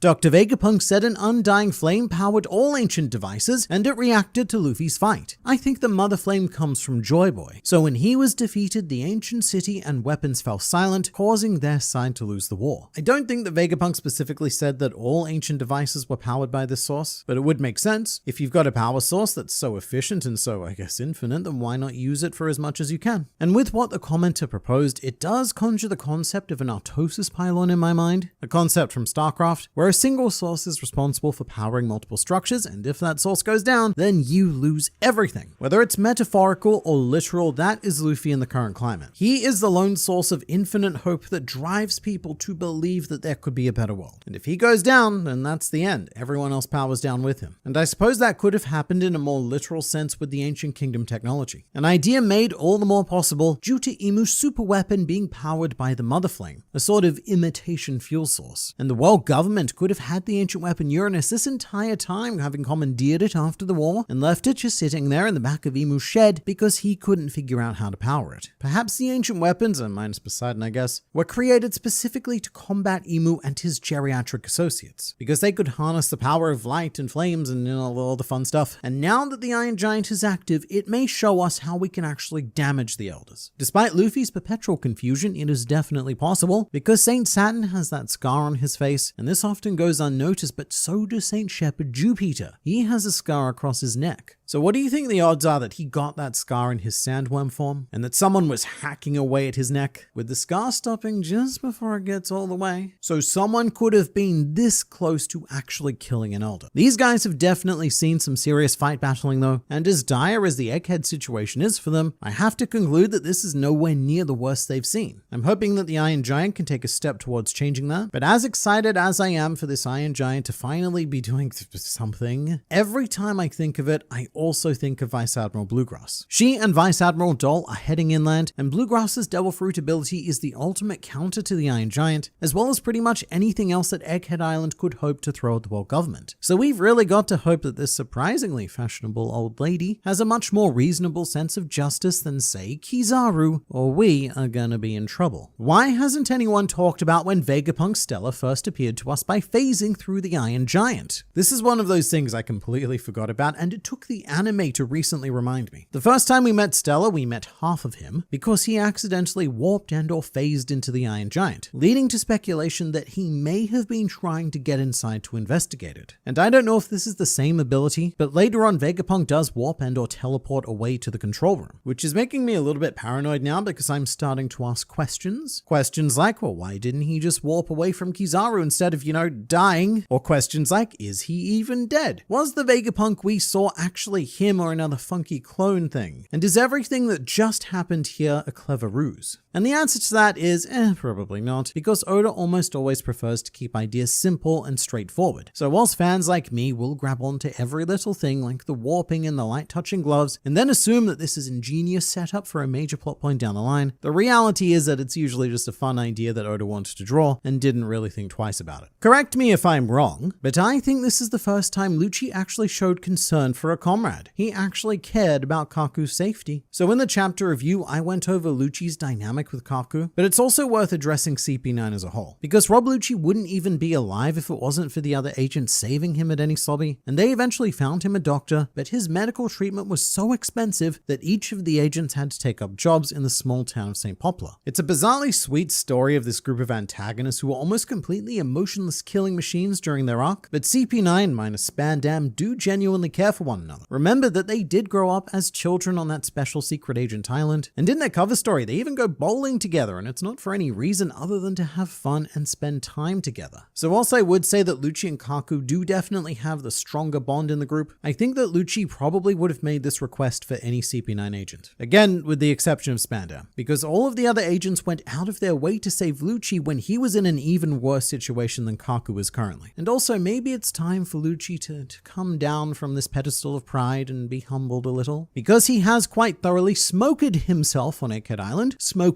being the terminology used to describe a character who has been defeated 3 or more times in a single arc by different opponents, like what happened to Smoker during Punk Hazard. Really, Lucci's not walking away from Egghead with anything except a whole bunch of extra L's. And what do you even do with all of those extra L's? He's gonna have to start spelling his name as Rob Lucci. However, I think that Rob Lucci comes away from this with a lot more dignity than Smoker did, because he was still standing by the end of that third defeat, whereas Smoker was on the floor. So to me, Rob Lucci is much less of a loser and more of a man who is simply unable to win. Someone in the comments also pointed out to me that Lucci's refusal to fall might be a callback to Luffy on any slobby. After Lucci delivered what he thought was the final blow, Luffy was still there, barely holding himself up, and then whipped out the jet Gatling gun to take the win. Imagine if Lucci thought that he was going to have a similar moment. If Straw Hat can do it, then surely I, Leopard, can do it. And maybe he would have. We'll never know. Jinbei ruined it. How did Kaku get injured? / how was Lucci aware of it? That's a decent question. It's probably very difficult to remember how Kaku got injured because we didn't actually see it happen, but it was because at some stage during the evening we skipped, Kaku found himself fighting against 2 of the Seraphim at once, which left him in the state that we now have. And I'm currently working on a video to put those pieces together because Kaku isn't the only question that needs answering. A lot happened during that night on Egghead, like Robin's injuries and York's defeat, and the clues for how it went down are all there. It's just about putting them together. Marcus Mars calling Lucci and Kaku insects right to Lucci's face has to be a deeper cut than anything Zoro gave him. It was pretty brutal, but it came after such high praise. To Marcus's credit, he recognized good work for what it was. He didn't do that stereotypical villain thing of crapping on Lucci for failing to beat Zoro. Instead, he praised what he was able to accomplish. It's actually very affirming. So the insect comment, yeah, should probably be a red flag to Lucci that he might be on the wrong side here and could be stepped on as well, not even necessarily on purpose, but also the positive reinforcement says that working in this system still works for Lucci. So I don't know, I'm a bit conflicted here. Again, I think it depends on what happens to Kaku. If Marcus ends up putting Kaku's life in danger or even taking Kaku's life, then Rob Lucci and the other Cypher Pol agents might rebel against the world government again, because that's what they did in the cover story as well. And we never found out why they stopped doing that. Why the hell am I doing this?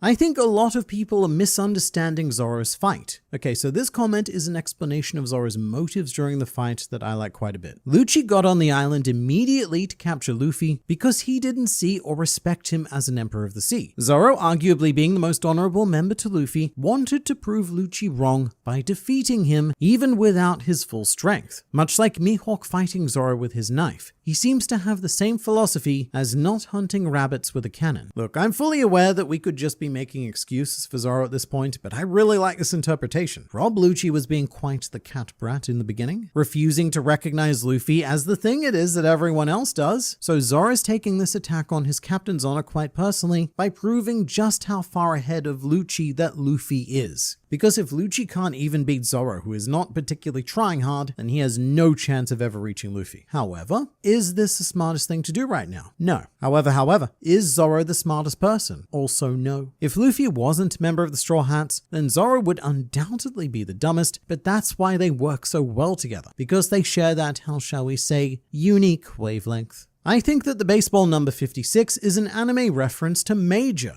Alright, so 56 is obviously Luffy's classic reference because 5 and 6 can be read as Go and Mu in Japanese, so he's always littered with 56 because he's always Gomu. In this case, there's one on his bat and his hat, so it's Gomu Gomu. But also in this case, it could be a bit more layered. Because coincidentally or not, there is a baseball manga called Major, where the main character, Goro Shingono, primarily wears the number 56. It started in 1994, so it does predate One Piece. Although I personally find it difficult to believe that this would be a specific reference to that, if only considering that Luffy is always plastered in the number 56. I think it would be weird if his number here was implying anything but 56, especially with how popular baseball is in Japan, so I do think it's just a coincidence. However, the number 56 does seem to pop up a fair bit in baseball, because Goro Shingono's number could be a reference to Joe DiMaggio's 56 game hitting streak, which is a record that still has yet to be broken to this day. Genuine quest. Where did Luffy get the paint? A very good quest. So while it's not explicitly stated, I think the answer is something along the lines of Hammerspace. Hammerspace being an extra-dimensional storage zone used to jokingly explain how cartoon characters can do stuff like instantly pull hammers out of nowhere. And we've actually seen something similar in the One Piece world before, but with a more logical in-world explanation. The Whitebeard commander Blamenco had a devil fruit that gives him access to a pocket dimension, which he literally used to pull a hammer out of nowhere. I guess the bigger point is that if you have to ask the question, you're probably missing the point. In the end, Luffy got the paint because he wanted the paint to appear. And if you need to ask the question of why not just make the bat appear instead of going through all of the trouble of making one, then the answer is that yes, that would indeed be the more logical use of Hammerspace, but, and this is very important, it would be the much less fun way. And Luffy's top priority with his maximum freedom is having fun. I thought that the paint was a really fun touch though, because it was like Luffy imbuing the bat with the Looney Tunes equivalent of armament haki, and it also does remind me of all the Fraud Hawk memes, where you see Mihawk painting his blade black and just pretending that he's a master swordsman. Any thoughts on Walkyuri's tusks seemingly turning into blades, Mr. YouTube man? My thought is that it was very unusual. I didn't think too deeply about it at the time because, compared to the kind of crap that Luffy is pulling in Gear 5th, it seemed pretty normal and even mundane. And this has nothing to do with Walkyuri necessarily, but it does make me wonder if other people can control Gear 5th, because Luffy's powers do affect others and break the laws of reality. So what if instead of trying and failing to fight against it, someone actually played into Luffy's imagination? What if someone made Luffy believe that they could do weird stuff, and because Luffy believed it, it actually happens? But with Walkyuri specifically, yeah, it's odd, but also an elder demon pig turning its tusks into blades is far from the strangest thing that we have going on right now. Teasing the Iron Giant again and then leaving on a 3-week break is just cruel. I agree. And really, the Iron Giant's apology should not have been sorry, Joy Boy. It should have been sorry all of the you, with its eyes looking directly at the camera, breaking the fourth wall. But in case you're unaware, yes, One Piece is going on a 3-week break. Oda left us a whole message explaining why, which has been subject to a couple of mistranslations and misconceptions. And while he is trying to downplay the reason for the break, it is potentially something to be concerned about, which is why I'm going to cover it in a whole video of its own coming up. But regardless of breaks, this channel will be pumping out consistent fictional pirate content in order to feed your addiction. One Piece is back, and it comes packed full of old men, child abuse, and fermented shark meat, all of the weekly shonen staples, with a brand new intriguing mystery tacked on to the end. It is so good to be back. Life without fictional pirates is scarily hollow and meaningless. But to start, we need to talk about Vice Admirals because, mate, they are not pulling their weight as per usual. Although one thing I'm thrilled about is that Frankie is finally getting a slight chance to shine, because beating up a Vice Admiral is no joke. Although the idea that Frankie took down Red King with his most basic attack strong right is a bit of a joke. Vice Admirals, they just cannot catch a break in One Piece, which is a shame because they are so powerful, but you never see it. However, as a showcase of Frankie's strength, I think this works really well. He is a senior officer of the Straw Hats worth 394 million berries, so look, you'd better hope that he can hold his own against a Vice Admiral. This whole situation takes me back to the Sasaki fight though, because my big question around that was how Frankie managed to beat a Haki user, and Vice Admirals are the same deal. It is a requirement of the Marines that all Vice Admirals have basic observation and armament Haki to achieve that rank, and Frankie still has neither, and I'm not sure why. If we're talking about willpower, then Frankie is one of the most rock-solid iron wills in the entire crew. He really should be able to manifest Haki by now, because until he does, all of his opponents are just going to need to conveniently forget that they can use Haki for this to work. At the same time, though, I cannot deny that it is always so satisfying to see Frankie land a strong right. And it's a bit of a Vice Admiral massacre in general here, though, because Bonnie gets a moment to shine as well. Bonnie gets to bring down Vice Admiral Pomsky by turning him into a child and then savagely kicking him, which I find hilarious. Bonnie kicking a child, yes, it is cruel, but remember, she is also a child. So she kind of has a past to engage in child abuse. And come to think of it, it's a really wacky situation happening here. Because you've got Bonnie, a child with the body of an adult, fighting Pomsky, an adult with the body of a child. That's One Piece for you. Even these sorts of throwaway interactions can be so insanely weird when you think about them. And the best part is that Vice Admiral Guillotine is just standing there shocked by the whole situation. He's not doing anything at all to help his ally, who is now a child, getting beaten up. Because this is just, it's too shocking to move. This might be the most shocking thing he's seen on this island so far. Not the giants arriving, not the sun god, not the demons, no. The most outrageous thing that's happened is kicking a child. And this section is responsible for by far my favorite panel of the chapter, which is the silhouette of Ethan Baron Venus duo arriving and having struck down a giant. As much as I love my chonky pig Walkiri, I have to admit that Ethan has objectively the coolest design of the elders, and Oda is taking full advantage of that by portraying this horror-style image of a half-man, half-horse and keeping his glasses lit so that it looks like he's glaring at you from within the darkness, ready to disembowel you at any second. Which, you note, he probably is. And there are not many options for salvation here. At the moment, I think the most likely answer is probably Sanji, because according to the cool little diagram in chapter 1111, he is the next closest to Bonnie's group. Although I really don't love his chances against Ethan, and we will need a much more permanent solution. Sanji is strong, but no one other than Luffy can take these guys. And Luffy is way too far back at the moment with big problems of his own. I suppose Zoro could maybe be another option. However, Jinbei would have to do some sort of fast travel with him down to the area, because Zoro was fighting Lucci within the lava phase, and I think it's more likely that Zoro and Jinbei will meet up with everyone else at the Thousand Sunny, so he's probably out as an option. Although if Oda could make something happen, then it might be a nice callback to Sabari, when Jewelry Bonnie saved Zoro from engaging with a world noble. A nice sort of, we're even now, little girl kind of deal. Then again, I think the other realistic way they could be saved is by the Iron Giant, but look, we'll get to talking about him. I'm not happy with you, Giant. But something I am really happy about with this chapter is that we finally get to catch up with what Stussy's doing. Although it's a case of be careful what you wish for, because she's sounding a little bit sacrificial at the moment. If I understand this correctly, she's going to deactivate the Frontier Dome briefly for the Thousand Sunny to get through, and then reactivate it. Or not, I'm not actually sure, but I guess it can't be done remotely. And it's pretty tragically funny that they've left Kaku with Stussy, because Kaku is not Rob Lucci. He didn't betray anyone, but the Straw Hats have said F it and just left him to whatever his fate is on this island that is being buster-called. He is still currently embubbled, which is very relevant, because it means that he is incredibly protected at the moment. These bubbles are strong. Remember, the Pacifista were using them as shields. Like, if Marcus Mars was to do his big scary bird beam, then Kaku might actually be protected against it. Stussy, however,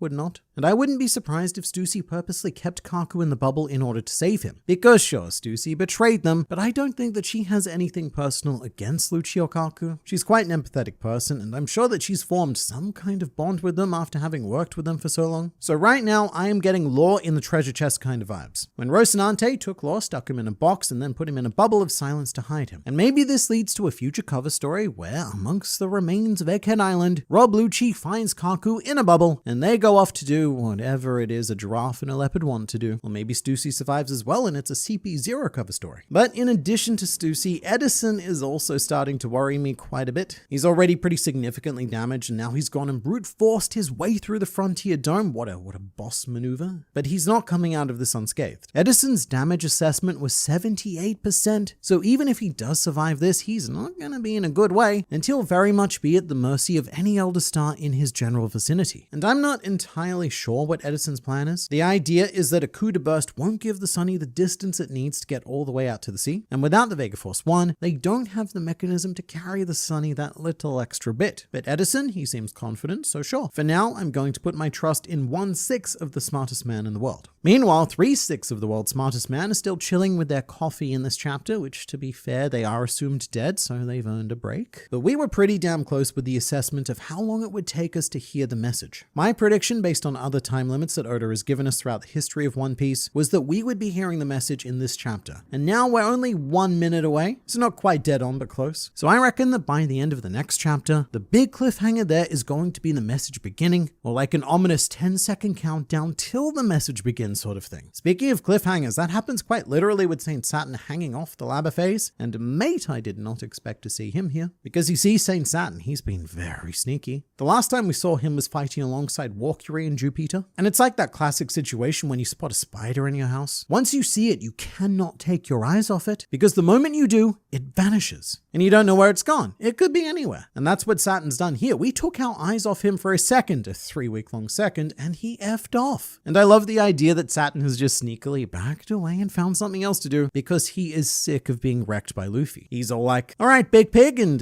Worm, you guys have got this, yeah? You two fight the invincible god, and I'm gonna go hunt the weaker humans because I'm a little bit. It is a minor stroke of genius to have Saint Saturn confronting Usopp specifically though, because Usopp and Luffy, they're the big bug insect arachnid lovers on the crew. What's an arachnid? And I don't know why, but instead of feeling immense terror and tension, seeing Saturn's legs crawl up to the lava phase, I had this wave of wholesomeness hit me, because I remembered that time on Jaya when Usopp was acting all friendly with a spider, much to Nami and Sanji's horror. It was quite cute actually. Back then Usopp said, mates, don't worry, spiders won't bite you if you don't scare them. So I wonder if the same strategy will work for Saturn. Just don't spook him. And I don't know if this is me just being far too hopeful, but when dealing with a spider, I would say that Usopp is one of the better Straw Hats to have around because he does have an appreciation for them and an understanding of them, so he might be able to come up with some sort of temporary spider counterplan. I also love that he's coming face to face with an elder, because this could end up being a big test for Usopp in regards to the whole becoming a brave warrior of the sea thing. Typically, this is where he would run and soil his very stylish future pants. However, the giants being on Egghead Island might give Usopp that mental push he needs to do something properly brave. Because how could he possibly face them and travel to Elbaf knowing that he was a coward again and effectively hasn't changed at all since Little Garden? So this is a great opportunity for him to really step up, especially when he's in the company of Nami and Chopper, so we're stretched a little bit thin here, because this is the weakling trio, although that's not quite true. Brook and Lilith, they are also there. But look, I don't know, I'm starting to feel it. It doesn't have to be something grand, he doesn't have to defeat Saturn. All we need is one moment of bravery from Usopp, and I'll be happy with him. Moving to Luffy's group though, there's a very key motif happening within this chapter, which is people eating things that are not meant to be eaten. Firstly, Luffy feeds a building to Jupiter, which, while hilarious, was not a very nice thing to do. And that all comes comically back around when Luffy is fed this horrific Elbafian dish. The food that Dory and Broggy gave Luffy is called Hakari, which is an Icelandic dish of fermented shark, and it's one of the things that I couldn't wait not to try while I was in Iceland. Absolutely beautiful country, highly recommended, but my god, this thing is putrid, and I praise Luffy for being able to stomach it. This dish has been described by multiple celebrity chefs as, quote, the worst thing they've ever eaten. However, there's a very relevant fact about these sharks themselves. Hakari is generally made from Greenland sharks which only reach maturity at the age of 150 years old, and some of these sharks live up to 400 years. So it's a cool little incorporation of Nordic culture, and I like that the creatures that exist in and around Elbaf seem to have similar long lifespans to the giants themselves. Although, just as a side note, I wonder how Jinbei would feel about the idea of Luffy eating sharks, or actually seafood in general. Much like how Chopper can talk to animals, Jinbei can talk to sea life, so they're all his underwater friends and they're all being eaten by his land friend. Or maybe we've just upgraded the crew's emergency food supply. For most of the series, Chopper was referred to as the emergency food source, but it's nice to know that we have another big chunky backup. This is the second time during this fight that Luffy has run out of steam, by the way, and Gear 5th really doesn't last long. It feels like it lasts for ages because we experience One Piece on a weekly basis with occasional lengthy gaps, but in World, Luffy really only just recovered and started fighting again, and he's already out of energy. So I wonder if Egghead Island is going to provide us with a hard limit on Gear 5th, and really the fact that Luffy recovered but had to use his base form instead of Gear 5th at the moment could already be quite telling. You know, though, after spending the last year watching Luffy fight pretty much exclusively in Gear 5th, it feels a bit nostalgic to watch him fight in his base form. And it also gives us a great sense of just how powerful the Five Elders actually are. Because when Luffy's in Gear 5th, nothing really matters. The sheer imagination of Toon Force is going to win out. But our base form Luffy here had to think very quickly and whip out a red rock, which you may remember is the attack he used to glorious effect against Kaido in the legendary Chapter 1000. And you know what Luffy didn't do after hitting Kaido? He didn't at all complain about it. He didn't go, "Ow, mate, that was not good." So not only was Topman Walkuri less injured than Kaido after receiving the attack, but the collision actively hurt Luffy. And that's insane because remember that Kaido's body was so naturally tough that he was essentially immortal. You had to learn advanced armament haki just to tickle his balls. And Walkuri here looks to be significantly tougher than that. And the other thing I should point out is that Luffy's red rock against Kaido was tanked in his base form, not his dragon form, which adds even more toughness with the scales. So it's hard to say how Dragon Kaido would have reacted to a red rock, but it's still horrifying that we have a Kaido and Big Mom level threat currently pursuing us, and even more horrifying that he's only one of 5 crazy powerful senior citizens. And without access to Gear 5th Luffy, he just doesn't stand a chance. Just like how he couldn't break Kaido before Gear 5th. So we're in quite a desperate situation now. Although Oda leaves the chapter on a very intriguing note with St. Marcus Mars exploring the lab and seeing something that he is taking very seriously, so it's probably not good for him. But I want to cover something else first, which is the pretty unfortunately poor timing of this chapter. In the grand scheme of One Piece, what I'm about to say won't matter at all, but I do think it's very unfortunate that this was the chapter that came after a 3-week break. Because for all intents and purposes, it's a bridging chapter. It's about getting characters and putting them in the places they need to be so that the actually interesting things can happen later. And bridging chapters are quite common in the action climaxes of all arcs. Like during the raid on Onigashima, there were chapters that featured almost exclusively just characters getting into position for the story to play out later. When you're reading these in volume form, it doesn't really matter because you blast through them quickly. But week to week, they can be a bit and after a 3-week break, they can be a bit But it's not like Oda did this on purpose. Due to the way that manga gets made, this chapter would have been planned out and possibly even completed well before the break began. So it's not like Oda was like, haha, I'll just give them nothing after the break. It was just a bad roll. Because for a weekly experience, I do think that this chapter is missing something, just something substantive to chew on. And I feel a bit like Luffy eating the fermented shark. Yes, this is food, and don't get me wrong, I'm grateful, but it wasn't what I was really hoping for after 3 weeks of fictional pirate fasting. Which leads me to another thing. For the most part, I've been having the time of my life with Egghead Island. It's been such an amazing full-on experience, but there is one thing that is starting to genuinely annoy me, and it is the constant teasing of the Iron Giant. I think that regardless of whether you read this weekly or all in one go, this has been drawn out way too much. Even going back to its very first appearance in chapter 1065, Oda used that as the big shocking finale to the chapter, and it worked quite well then. But then we cut to chapter 1092, where Oda used the Iron Giant as the big shocking finale to that chapter, and in 1106, Oda used it again, and in the previous chapter, 1111, Oda used the Iron Giant as a full stop yet again a 4th time. And it's too many times. It's getting a bit old to have Oda highlight the promise of this guy at the end of a chapter, only to have that plot point completely ignored in the next. And I'm used to that sort of thing happening in One Piece, just not the repetition of the same cliffhanger. So this might just be a me thing, but I'm a little bit over the edging of the Iron Giant. I would almost prefer if Oda didn't show the giant at all until he was actually ready to do something with it, because this isn't foreshadowing, it's not seeding, it's not development, it's just teasing and milking. At this point, the Iron Giant feels like an easy cliffhanger ending to default to if Oda can't think of anything better. And it reminds me of a point during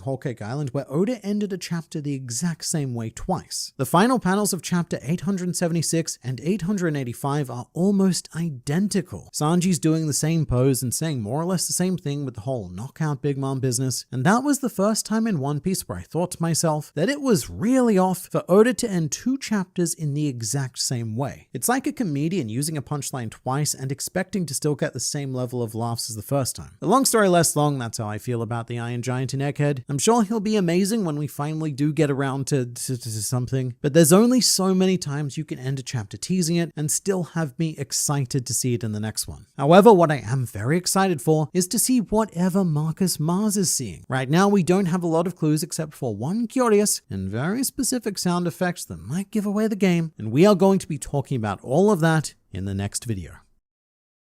I'm almost certain the sound Mars heard is gonna be revealed to be Vegapunk's gargantuan brain. That is certainly one possibility. And the reason why I think a lot of people are jumping on this is because of the sound effect. I'm curious to see what the official translation does with this, but in the scans it was translated as guggle guggle. But the onomatopoeia in question is gubbable, which means bubbling, good gubble, but also pouring and or gushing for those of you who enjoy that word. And there's two immediate thoughts that spawn in my mind brain because of that. One would be that Mars may have walked into a bit of a bubble trap. Vegapunk loves using bubbles, and this whole thing could be an elaborate genius trap to pacify one of the five elders. But I think the only reason why my mind goes to that first is because I've recently seen Kaku in a bubble again, so I've got a case of bubbles on the brain. The other, I think much more reasonable thought is exactly what the commenter suggested. That we're going to see Vegapunk's colossal brain contained in some sort of equally as colossal liquid jar, or even any number of things that you could find and develop within bubbling liquid. The Seraphim, for example, they've each got their own individual bubble gubble pods, but another one of these would be a bit boring and unnecessary to keep so far out of the way. So what if this was another clone, but it was a secret clone? Maybe even something left over from the Mads days. Remember that Mads appear to have existed primarily for the project of cloning the Rocks Pirates, and of those clones we've only seen two of what we'll call success stories, maybe even 1.5, because the clone jury is still out on Weevil, so here he is as delicious toast for no reason. Picture this, right? You are Marcus Mars. So you're now very tall. But you're also a big scary birdman, a legendary Pokemon that not even a Master Ball could capture. So you stroll into the slab, swinging your metaphorical man parts around, and then you see it. A bubbling Gobabo tank containing a clone of Rox D. Zebek, the greatest enemy that the world government has ever known, and you have just accidentally woken him up. That is an incredible long shot. I think the simplest and most correct answer is, Vegapunk's brain, but I cannot dismiss crazy ideas, not in this arc. I've also seen a couple of people who suggested that the sound effect is York's stomach growling, because it's been a while since the greedy Vegapunk has gorged herself. And as funny as it would be, Marcus Mars did sense a presence here. So whatever he's seeing, be it brain or brain along with the rest of her body, it is probably a living being. Also, someone with a hard to say name left this in the comments, and now I can't unsee it. But in human form, I love the idea of a One Piece spin-off following the adventures of Mars and York solving crime together like Holmes and Watson, because Mars really does have that classic investigator look about him. Also, did Mars remind anyone else of their grandparents in this chapter? Marcus Mars does the old man thing of not understanding how technology works, so he just destroys whatever he can see in an attempt to try and end Vegapunk's live stream. And Zumi York is just standing there like, "Grandpa, please, you just need to press these buttons." And speaking of a bit confused, this chapter seems to have left a lot of people lingering on a question mark, and not in a good way. The ending was confusing, and I'm not even smart enough to be excited about what it is. I think that's fair, and look, even if you were smart enough, it is deliberately vague. You are not supposed to know what's going on here. Oda has essentially said, look, here's a thing, and I'll tell you what the thing is later, so don't look at it because you cannot see it. I really wonder what York meant by creating more, quote, sins. I don't think she's talking about more satellites, even though they are more or less referencing the 7 deadly sins. Maybe it's a rule system. This is an another one of those things that I'm very keen to see the official tackle, because sometimes the scans do say weird things like this. I feel like York's mention of the term sins is just speaking in terms that the world nobles would use. It's in quotation marks, which indicates that it's not part of York's personal lexicon, and the sins themselves would be stuff like assaulting the Five Elders, which multiple people have done now. Luffy, Kuma, Dory, and Broggy at least. Oh, and also Bonnie. And I guess Vegapunk's broadcast to the world is a sin as well, because he's trying to undermine the holy divine authority of the world government, and both of these are the sort of thing that's punishable by death on Marijois, the home of the gods. So I think that York is trying to be as diplomatic as she can be about this situation, acknowledging that yes, Almighty God, sins have occurred, because her life is very much still at stake here as well. I'm convinced that Oda only spent so much time introducing these vice admirals as if they were going to be something big, just as an excuse to create some funny designs that he had stored in a drawer. I don't necessarily disagree with that. At any given time, Oda has an entire universe of designs just sitting in miscellaneous notebooks. There are literally thousands of unused designs that we will never see. So I like the idea that he's putting them to use, and all of the vice admirals, they look great. I love how unique they all are, and even if they're not quite getting the showcase that I would have personally liked, I would definitely prefer this to the thought of doing the same thing but with generically designed Marines. Because we're not getting to know them, but at least it feels like we're interacting with real people, not personality void fodder. Luffy's gear third hand looked a little burned, not just hurt. You know, I had the same thought at first. I saw Luffy's hand on fire and I was like, oh my god, what is this? Does Walkyrie have some sort of special demonic fire? But then I remembered that Red Rock is a fire-based attack, and that Luffy's hand is on fire because he himself conjured the fire. Now that Luffy is out of Gear 5, does that mean that the Iron Giant is back to sleep again? Oh my god, I didn't even think about that. The Iron Giant woke up because of Luffy's Gear 5th heartbeat. He was, or at least we were led to believe, that he was being powered by Luffy at the moment. So with no more Gear 5th, does the Iron Giant just go back to a nice restful sleep? Or has Luffy used the form so much that the Iron Giant now actually has some charge left? We're talking like between 2 to 5%, which would be a really convenient way for Oda to avoid revealing so many secrets of the Void Century so soon. I think most people are leaning towards the idea that the Iron Giant will take the place of the Vega Force 1 in helping the Thousand Sunny to escape the range of the Marines. And maybe after that job is done, it runs out of power, because otherwise we're going to start to get very chatty. And this big boy has a lot of spoilers that we may not quite be ready for. But even though it's not happening anytime soon, I am very keen for a future where the Iron Giant and Zunesha end up meeting, because they're probably old Nakama. Very, very old. What are the chances that Vegapunk's message is coded in the talk about coffee? This idea is stupid, but genius. Imagine if the 10 minutes are up and it's finally time for the truth to be revealed, and all Vegapunk says is, well, that's it. I've just told you the whole truth. Have fun. Or maybe something more thematic like, my truth, you can have it. I left everything I gathered together in one place, which is this message. And I have gone back on these panels to try and see if there's any kind of hidden coded message, but it really is just a lot of coffee talk. So the coffee would have to be a metaphor for something. So the most interesting line I found was this one. What is that, Stella?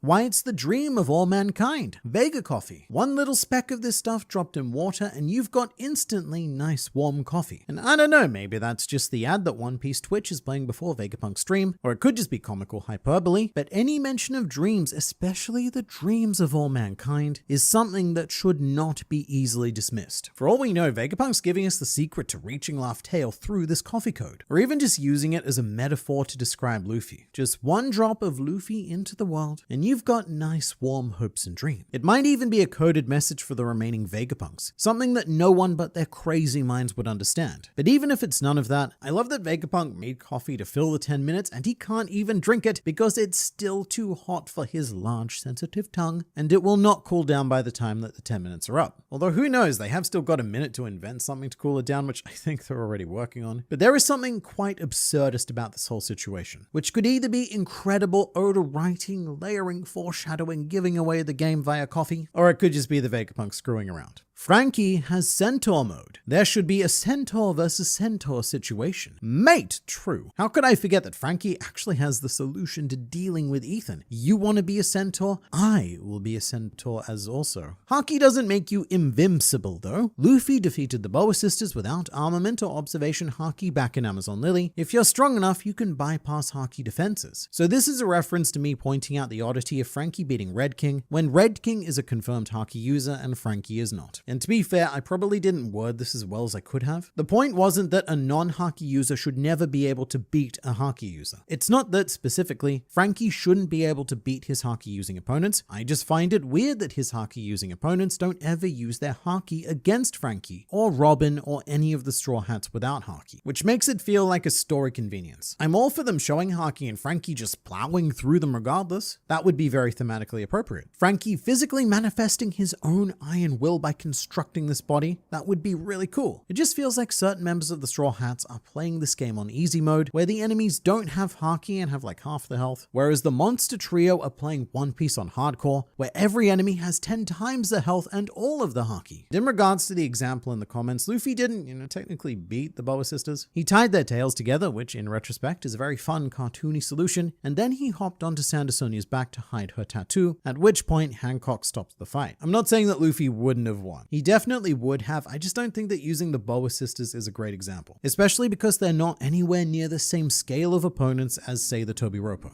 Key point. The Nesjiro, who is Ethan Baron V Nesjiro, refers to Bonnie as a girl, paying respect to her celestial dragon side. That is a really good point, and he's not the only one either. Before all of the siege properly began, Saturn also referred to Bonnie as a girl on multiple occasions. She's just a girl. And at the time, that made it sound quite dismissive, as if the way regular humans would use it, you're just a girl. But it actually might have been quite the opposite, and it may well have been out of respect for her partial world noble heritage, because with everyone else, the Elder Stars seem to favor the term insect, and don't even refer to people as human in any way. However, Jewelry Bonnie seems to have the right to at least be recognized as a girl, the same species, albeit a highly inferior member in their eyes. Good thing Saturn doesn't wear panties. First point, how do you know that? And second point, it took me an embarrassingly long time to figure out why this was even said, but it's because Saturn is climbing up the lava phase legs first, which would result in a bit of an upskirt view for Nami, Chopper, and Usopp. How strong is Kuma that he was essentially able to vaporize Saturn with one armament punch, while essentially unconscious and nearly dead when Luffy could not even hurt a different elder with a stronger attack, and not only that, but it hurt Luffy in return. So I don't think that all of the elders are as physically tanky as Topman Walkyrie, because we've also seen Luffy hit Saint Saturn and Bro got sent flying. I think that different elders probably have different specialties, with Big Pig's specialty being tanking. He probably has the toughest hide and some of the most physically powerful attacks, but he lacks the utilities of the other elders. Like how Saturn seems to have the whole poison buff going, Ethan has the speed and precision, Jupiter is a worm and that's unique as well, and Mars can fly and shoot bird beams. So they've all got their special powers, and when you combine them together, they have the utility to do essentially anything. As an Icelandic person, I feel very special knowing that my shitty traditional food is begin represented in my favorite pirate comic. Yeah, a lot of Icelandic people corrected me in the chapter review. I didn't realize I had so many Icelandic viewers, but I made a mistake. I said that the fermented shark was Hakari, but it's actually Hakarl with an L. And you know what? I've probably made a mistake pronouncing that too. But apparently these sharks taste so foul because of their high concentration of urea. And as a result, they're often called piss sharks. And you know what? Something very telling about this is that Luffy ate a devil fruit and had no reaction to the taste of it. But then he ate Hakal and he was like, ugh.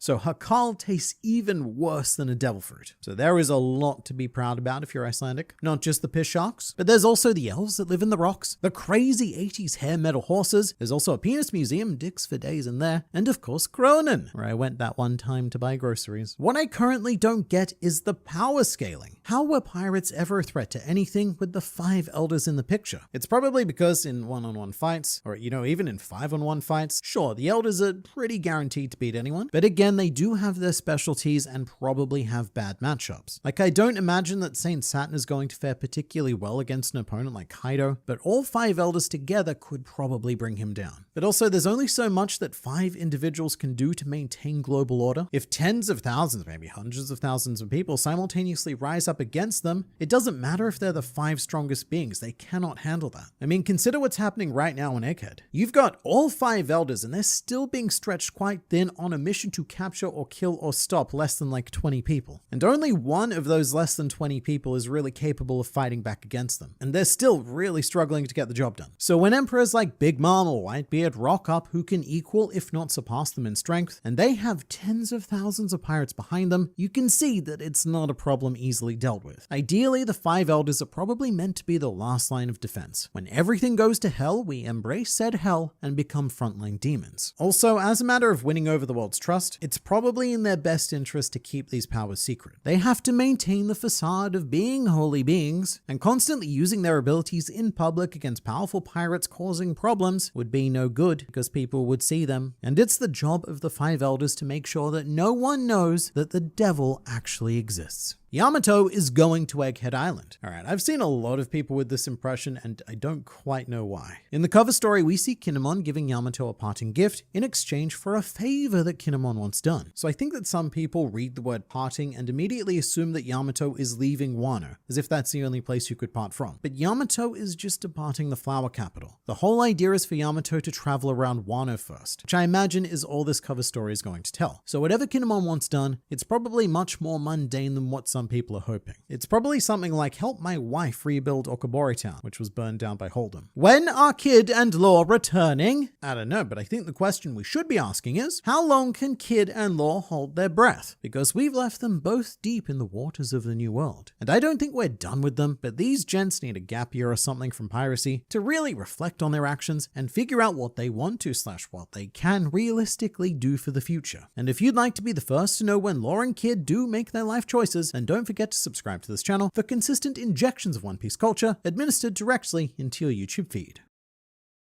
In a shocking turn of events on Egghead Island today, Vinsmoke Sanji of the Straw Hats has been found guilty of kicking an old man in his old man head and has been sentenced to being eaten by a horse as punishment. Meanwhile, Nico Robin comes face to face with a man whose voice she heard that one time. Jewelry Bonnie is tired of being small and is now big. Elsewhere, Zoro got lost, so he's not in this chapter. And according to Dr. Vegapunk, this is the end for the One Piece world as we know it. This is the chapter I was looking for last week. Now I can say that One Piece is back, just before it goes on break again. So the big cliffhanger of the last chapter is immediately and thankfully answered as we finally see Vegapunk's colossal head in a jar, the one that serves as the database for all of Punk records, and honestly, it's a lot smaller than I expected it to be. I don't know why, but I was thinking that his brain was closer to the size of the island itself, just because of the sheer amount of knowledge that the Vegapunks take in per minute. So I guess this devil fruit isn't as much of a curse as I initially thought, but it's still, not great, because the whole growing head thing would very much encourage me to become even more ignorant out of fear that my head would continue to get bigger and bigger. And a very important question is raised here, one that continues to be the theme of Egghead, which is what does it mean to be dead, or alternatively, what does it mean to be alive? Because Vegapunk's brain is still chugging away in that jar, despite the potential demise of the rest of the organs that were once attached to it. And if the brain contains all of the memories, then is Dr. Vegapunk now the exact reverse of Bartholomew Kuma? Kuma currently exists as a shell missing his memories and brain activity, whereas Vegapunk currently exists as brain activity missing a shell. And just saying, I do see a potential solution here. Hook up Vegapunk's brain to Kuma's body and let's just see what happens. Probably not good things. Maybe it'll be like that episode of Star Trek Voyager, where a new being was born from 2 crew members and Captain Janeway had to euthanize him in order to get them back. Alright though, we have so many different locations to check in, like at least 7, each providing very fun updates of their own. And the first location we catch up with is Syrup Village, and I have to say, Kaya is looking elegant as crap. I love this outfit, and her expression looks so much more mature as she gets closer and closer to becoming a doctor. I do wonder where she's been studying. Syrup Village can't possibly be big enough to have a whole medical training facility. And it's also great to see Merry, because the most recent time I've seen him was in the live action where he was quite brutally murdered. So it's nice to remember that yes, he still exists, unlike the ship that was named after him by him. And just a cool little detail, if you look closely at Kaya's Denden Mushi, it's actually decorated as the Going Merry, which I find quite bittersweet because yes, it's been almost 18 years since I originally read the chapter featuring Merry's funeral, and yet I am still not over it. Come to think of it, I wonder if Kaya and Merry know that the Going Merry was destroyed. I'm not sure if they do because I don't know if the Thousand Sunny has ever been pictured in a newspaper. There's no real cause to. All of the bounty images are taken while the crew are on an island, so the ship is never anywhere to be seen with, of course, the exception of Frankie, which speaking of, we get to visit Kara Mercury Island in Paradise, which is where Frankie was sent during the time skip. And they actually,